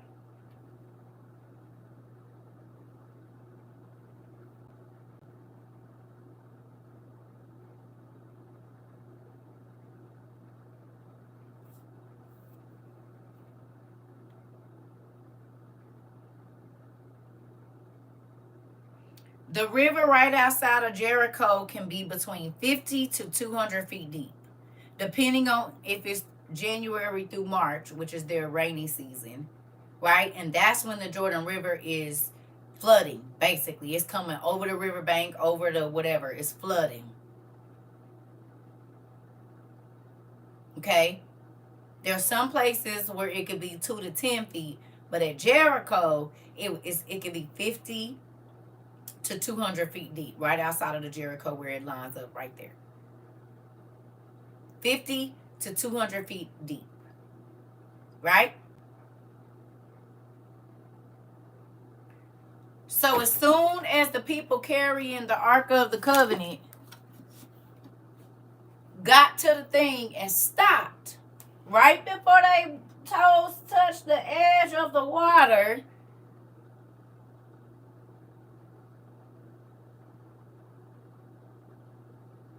they had to wait for God to say, go, Mother, may I? Father, may I? Yes, you may.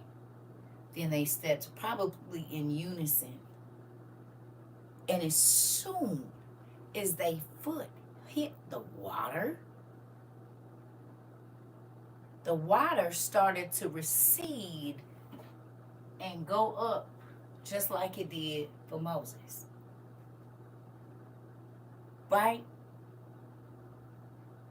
So the priests go to the middle and stand there in the middle.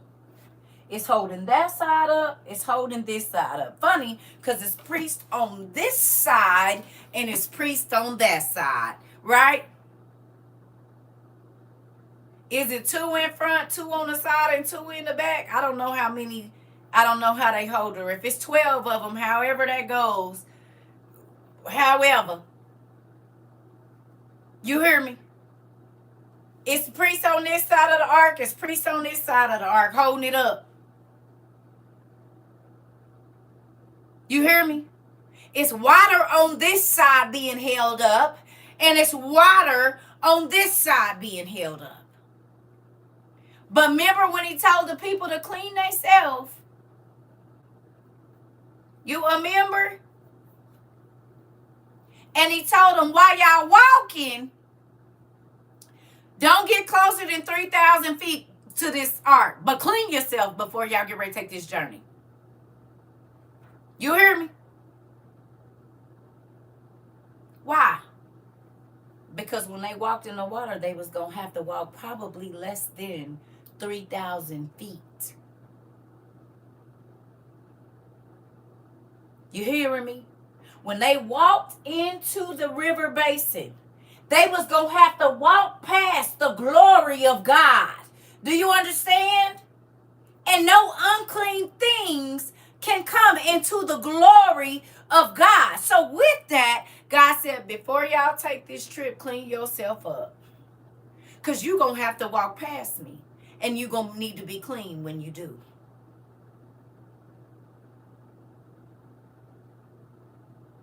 You're going to walk past my presence when you walk past this ark. When you walk, and they said they hurried along. They probably were scared if I get too close. You hear me?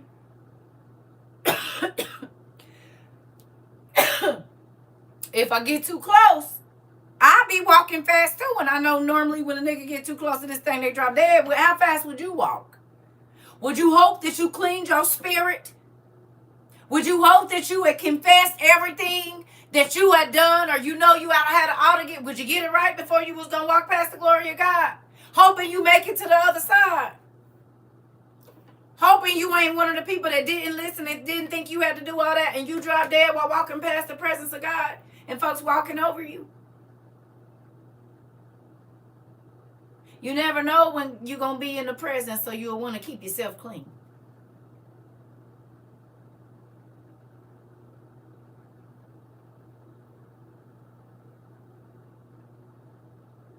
Never know when God gonna show up at your door. Do you hear me? This is why he's telling you about a daily renewing of your mind. Daily confession and prayer always. Asking God for forgiveness and giving forgiveness all day, every day. Because you never know when he coming to visit you. You never know when you're going to be in his presence. You can't afford to not clean your mind at night. Like asking God to forgive you for the things that you know you did that he don't like. And you can't afford to start out your day because he could come and see you in between that time. You can't afford to hold on to nothing because God can come visit you in the middle of the night. You don't know when you're going to be in his presence.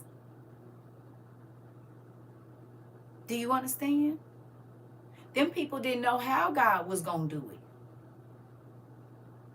He could have told them, walk to the other side, get so far, and then I'm going to just hold the water up. No. Them folks maybe didn't even know they was going to be walking past the ark. But they just needed to get ready and clean themselves. God don't have to tell you what's going to happen next. Sometimes, remember I told y'all, when I started this walk, for real, sometimes he would only give me the information after I had already got up and moved. Remember, like I told y'all, I'd be like, where we going to live? You done made me move. He said, don't worry about it. Just get there first. Pack your house. For what? I'm taking you somewhere. I ain't even been looking for no house. He said, don't worry about it. I have. You already got you a house where you going. You ain't gonna have to worry about it. That's above your pay grade. What I need you to do is get up, pack, and clean. Just get here. You ain't even followed the directions I gave you already, and you trying to figure out what's gonna happen after. How about you just do what I said right now? How about that? Get up, pack, so you can leave. You going somewhere tomorrow. And you going where you ain't never went before. So even me telling you, you ain't going to understand it until you experience it. So just get up and pack. But I'm going to be around you tomorrow, so I need you to go and get in the shower, take your bath before you go to sleep. Don't wake up and you ain't cleaned yourself up spiritually.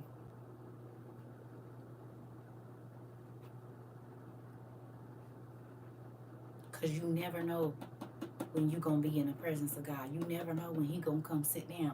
You don't want him to come sit down by you. And because you have not renewed your mind, or you still holding on to old stuff, or whatever else it is, he can't get close to you. He can't come in your house. He can't visit. You don't have to know what's going to happen next. He gave them instruction as they needed it. That's the problem.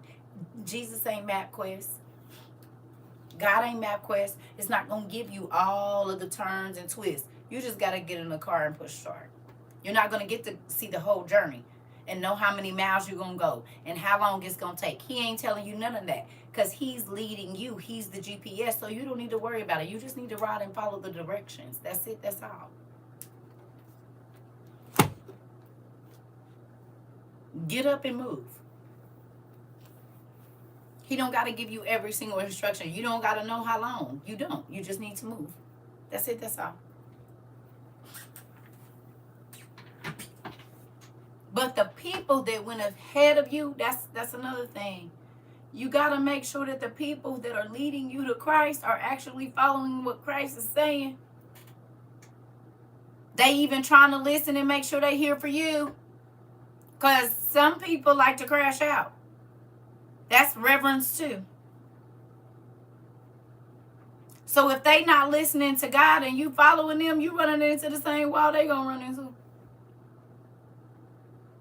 If they not listening, it might not only be detrimental for them, it could be detrimental for the whole organization. Who knows?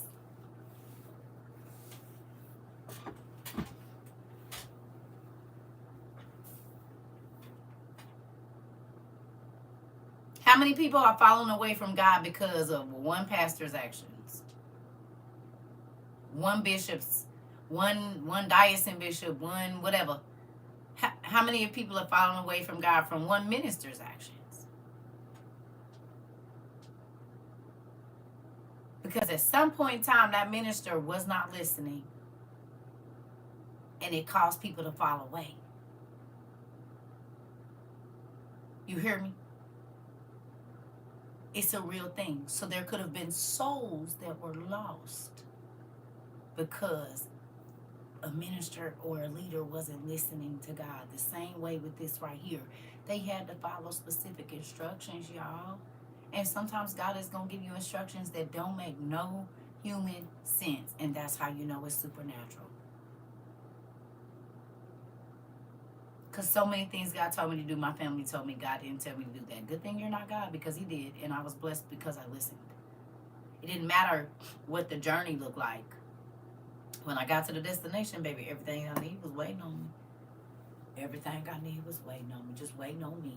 And I just cried my eyes out because I was worried about it. Like, he don't already make sure that all of my trips are, like all inclusive. Everything I need, my food, my shelter, my driving, my whatever I want to do, it's all, he gonna take care of all of it. Anytime he tell you to go somewhere, it's an all-inclusive trip. He done already paid for everything. Your food, your little drink tickets, and everything.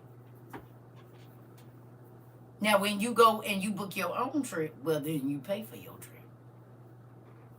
You gonna pay per item for everything, even the small bottled waters in the refrigerator.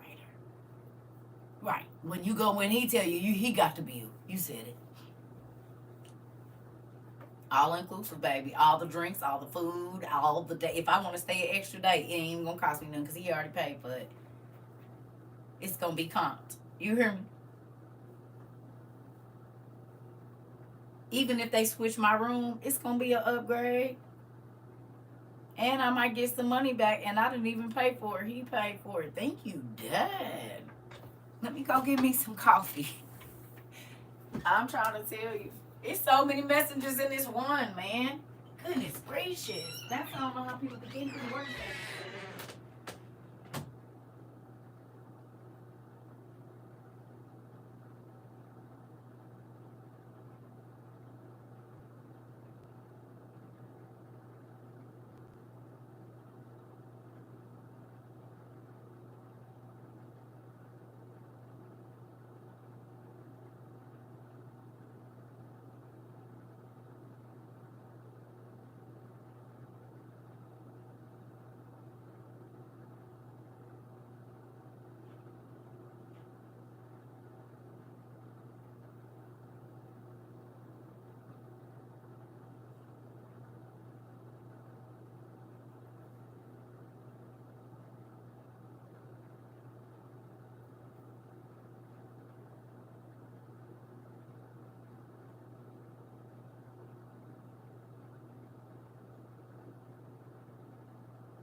Sorry, y'all. I'm having to go make me some coffee.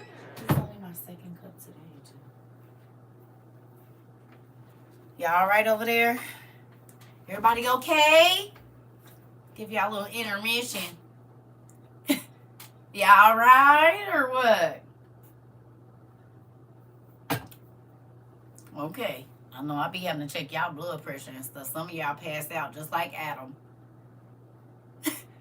If you know, you know. Some of y'all pass out just like Adam do every day. We got to pick you up off the... I ain't about to keep picking you up off the floor now. In my Mr. Clump voice. I'm about to keep picking you. Ooh, Sherman. Y'all pass out every day. Ooh, Joshua. Like, nigga. Dad, y'all pass out every time. He said every time he bring you back up, baby, you be about to pass out again. Don't get up. I'm about to keep picking you up. Get up. Shit. You be passed out on the floor. Just crazy. Because y'all know y'all do. Slunked all in your chair at work and everything. Got your hand on your head and all of that. Get up. I ain't about to keep picking you up now. Pass out no more. I'm over it.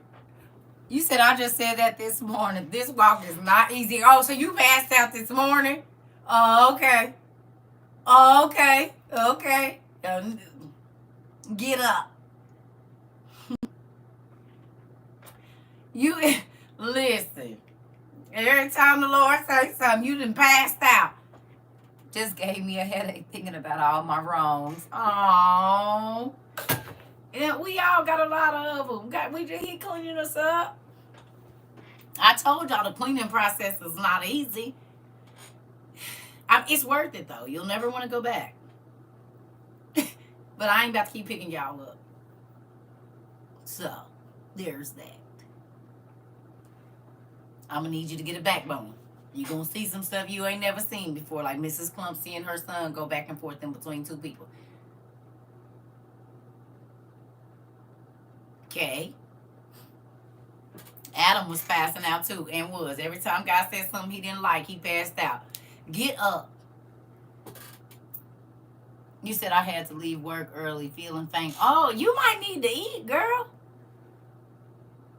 You said, okay, no more woe is me. Yeah. Get that gone. Quick. Get that gone. Don't even let that stay around, girl. Ooh. All right.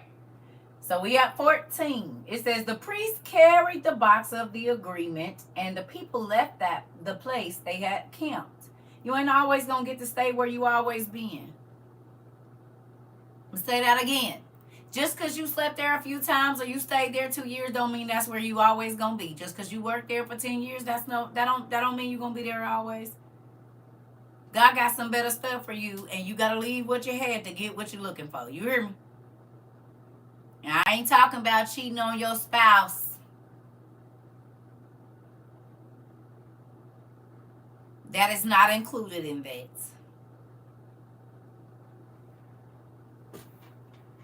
I had to throw that little disclaimer in there because I know y'all. CERCA said go looking for what I want, not in relationships. I ain't talking about that. Because I know y'all. No, I wasn't talking about that. No, I ain't talking about that. Because I know y'all, you'll have one and still be looking for something else. No, you got to let one go to get the others. Don't even try it. You said, okay then. You starting to sound like them, Lord. You're fine. Yeah, that ain't in reference to that. No. That's not what I'm talking about. Let me clear that up because I know y'all. Got to throw that in there. Right now. Put my little piece in there because I gotta watch y'all. I can't trust y'all with certain. I got to put the little parentheses there and then put that little stuff in there because I can't fool with y'all. Get to be clear. All right. So it says the people started going across the Jordan. During harvest time, the Jordan River overflows its banks. So the river was at its fullest, which is the 200 feet I was telling you about. The priests who were carrying the box came to the shore of the river, and when they stepped into the water, immediately the water stopped flowing and piled up like a wall. The water piled up high a long way up the river, all the way to Adam, near a town called Zarethan. And the water flowing down to the Sea of Arabah, or the Dead Sea, was completely cut off. The people crossed the river near Jericho. The ground at that place became dry, and the priests carried the box of the agreement of the Lord to the middle of the river and stopped. And they waited there while all the Israelites walked across the Jordan River on dry land.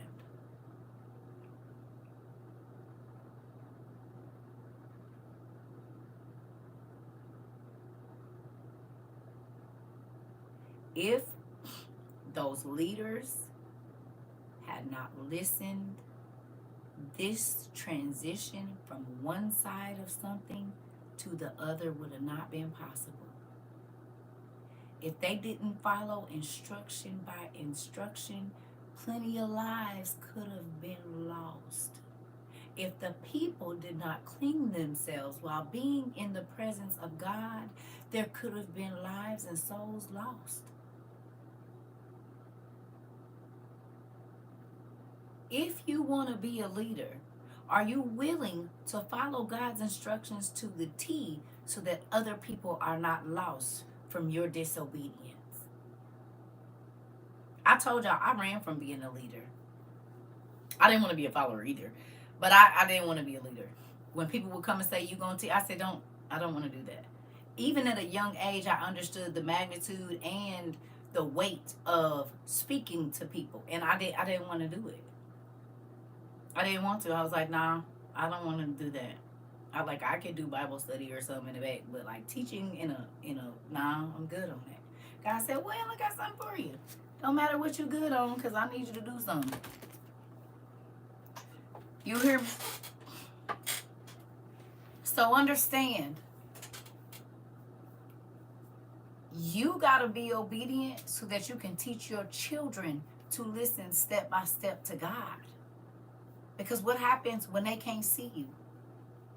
What happens when you're so far gone from them, or they're 3,000 miles away from you and you can't see their every move? Or they can't follow in your footsteps because they can't see you. Excuse me, what happens then?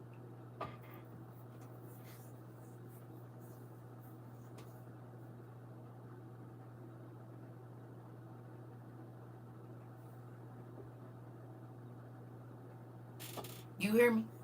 Ooh. Why you say that? Why you say that, Margaret? I'm listening. What was that oop for?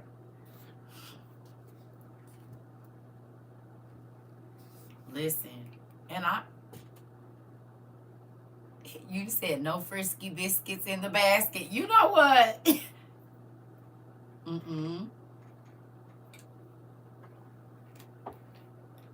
I love you. Said no frisky biscuits in the basket. Uh-oh.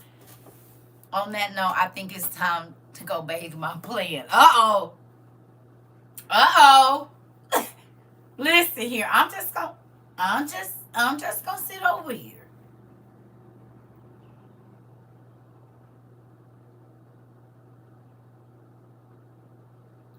Everybody like, yeah, I think it's time to go. Don't worry about it. I'm on my way out too. I done said all I need to say today. I'm about to go. I had already looked up at it was 2:22. 2 hours and 22 minutes. I said, yeah, well, that's good. Ain't much more to be said about this. All I'm gonna say is, you hear me? Pay attention. He said, go back and look at what your forefathers did and the things they did that I didn't like. You better pay attention to that. Don't do that.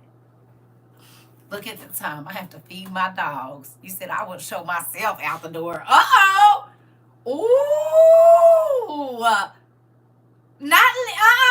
Not getting your church finger in your purse and going on. Everybody got their church finger, got their Bible and packed it up. It's time to go. Don't worry, I was leaving anyway.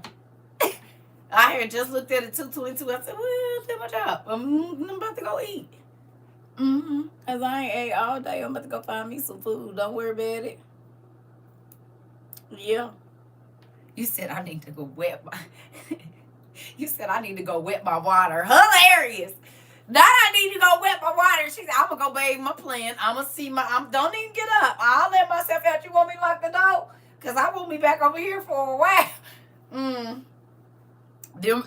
Then rain just started, so I think it's time to take a nap. That part. Ooh, you about to sleep good too. You about to sleep good. And the heat miser is outside my house. You got the rain and I got the heat miser sitting outside like this. Heck. I went outside for 5 minutes earlier today. And when I tell you, by the time I had been outside 2 minutes, I was a sweaty fool. I said, this is stupid. So humid. It's so humid. Ugh. That sweat that rolled down your back in between your shoulder blades that make you real, real angry. And if it just so happened to not get caught by the rim of your pants, y'all know the rest of the journey, and it make you want to punch somebody in the face. You hear me? It makes you want to punch somebody in the face. Listen. That ain't what I need right now. And it's too hot for 2 minutes. And that to be the issue. I don't want it. You said, ooh, it do. It's so irritating. I'm trying to tell you, I already know. I don't like that. And I'll be sweating like crazy too. Nope. Nope. I don't like it. So anyway, I love y'all. Hopefully you got some stuff to journal about. I don't know. I'll probably be back later. Ain't no telling. I ain't gonna promise because I kind of just been wanting to chill. I can't even believe I talked this long today. I've been trying to take a break from social media and read and color. I actually did start a new coloring page last night. I'm excited about it. So just trying to calm my mind down a little bit because there's a lot going on. A whole lot. So I might see y'all this evening. I ain't gonna. What time is it? Oh, it's already 5 o'clock. Yeah, I don't know. We'll see. Because after I eat and just chill out, it might be 9 or 10. We're going to see. I don't know. I'm not on my normal schedule no more. So who knows how this will go. I need the men's journal book you mentioned here before. It's called 365, Men's 365 Day Journal by Michael. Where is it? I think it's in my room. Michael DeMarco. It's only like you can find them at used bookstores a lot of times. It's called where is it? It's probably in my room. 360. Go on Amazon. Oh, you got it. You got it. Who said they need it?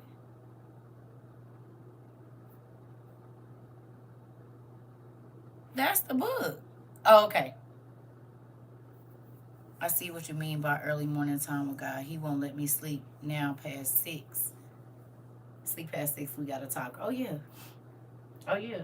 And I be mad because now my schedule is off. I'm used to getting up early, but now I think he be wanting me to hit a different demographic of people, so I'm waking up later every day. And I still have to give him that time when I wake up, but I like the dark time to get up and talk to him. And now I have to be on this schedule. I could be up at like 12 o'clock at night. Urgh. You said, I know a lot of heads felt it today. Mm-hmm. They told you they did. That's why they said, yep, I'm about to leave. I'm going to go water my water. I'm going to go bathe my plant. I'm going to go change my tires. And look at that. It's raining. I'm about to take a nap. They already told you. I'm going to show myself fast, CERCA. You ain't got to get up. We love you, cuz. We going to go. We'll lock the door behind y'all. We'll see y'all later. Yeah, that's code for why she do all that. I don't even know why I come back over here every day to get beat up on. This is why I don't come over here. I know I shouldn't have came over here. I should have went to that other live. I don't even know why I came in here. Me either. Because I asked God to show up and show out today, and he did all of the above. So, there's that. Y'all welcome. He bust my head this morning. Y'all thought y'all was going to get away? No. I told y'all I got on here and I had just had an ugly cry. I was down on the floor and everything. But y'all thought y'all was going to get away? No. Hi. Listen. It's crazy, right? Crazy. Always drawn to you exactly at the right time. Oh, thank you. Ooh. Well, I absolutely love y'all. I will talk to y'all another day. You said someone forgot to turn off the faucet. Oh, listen, go on and pour out and let God change y'all. You hear me? Let him do something that's gonna get you to where you're going. Yes, it is uncomfortable taking off the stuff that you're used to, but I promise you, you won't want to go back to that. And there's different stages of that. Like it might be the physical friends at first, might be close, but then maybe there's like the young lady today that didn't realize that she speaks a lot of negative things. You know what I'm saying? So she just learned something today that she got to get in her journal about. You know what I mean? God let her see. And so now she started working on it. You see what I'm saying? It's a really, really, really, really interesting thing. A lot of people want these big revelations. Well, you got to get to the small ones first. Because you can't get to the big revelations until you start working on the little stuff. Listen. Yeah. Yeah. It's a real thing. A real thing. Yeah.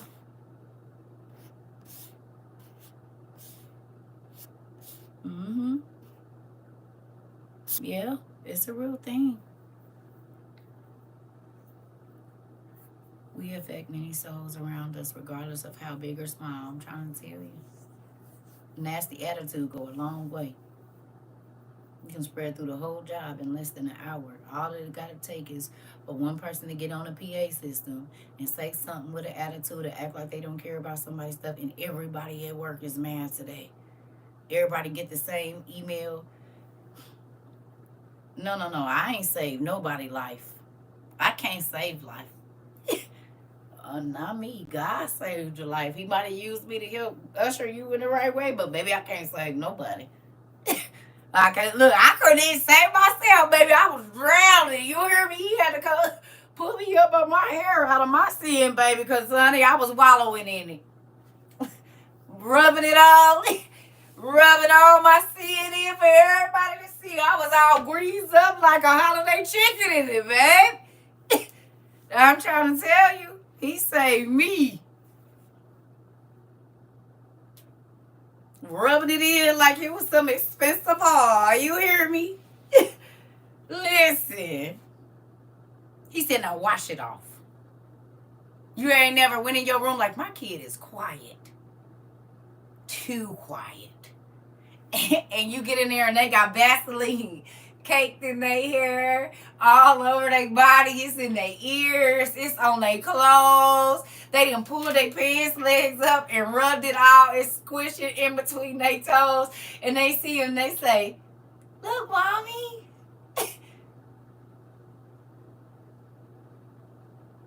No, not no look, mommy. I knew your butt was in here getting into something because you too quiet. God know when you quit talking to him what you want. Ooh. Hello? Who said that? You said what? God know when you quit praying. When you quit reading your word. He know you want something else. He ain't fooled because you too quiet.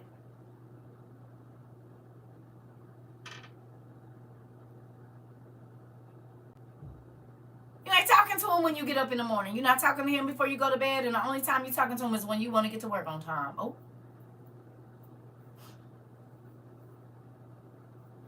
And then he don't hear from you until tomorrow.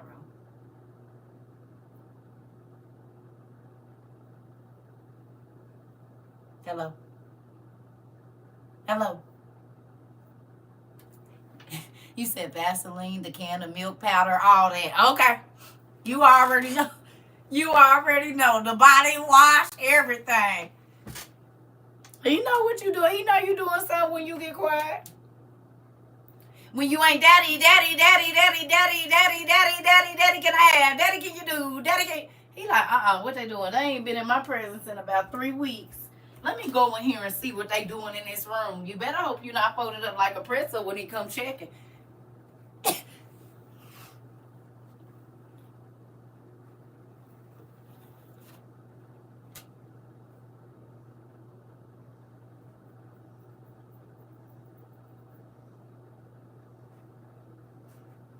Moving on, I'm about to go.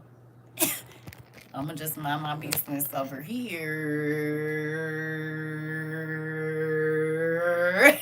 I'm going to mind my business over here, here. Trying to sneak. He heard the silence. It's really loud. I just want you to know. You said, Lord, have your way. Oh, Auntie. Auntie said, wait a minute. Wait just one moment. Better learn to listen step by step. You said, nope, stop doing that. A while now. All right now. Okay. And don't be the pretzel person folding nobody else. You just better hope. You better hope. You're too quiet in there in that room. He don't hear nothing. Make some noise. I'm going to just say thank you, God, for change after that statement. You know what? I'm about to go for real. Bye. Because bye. Gone on out. Yep. Bye.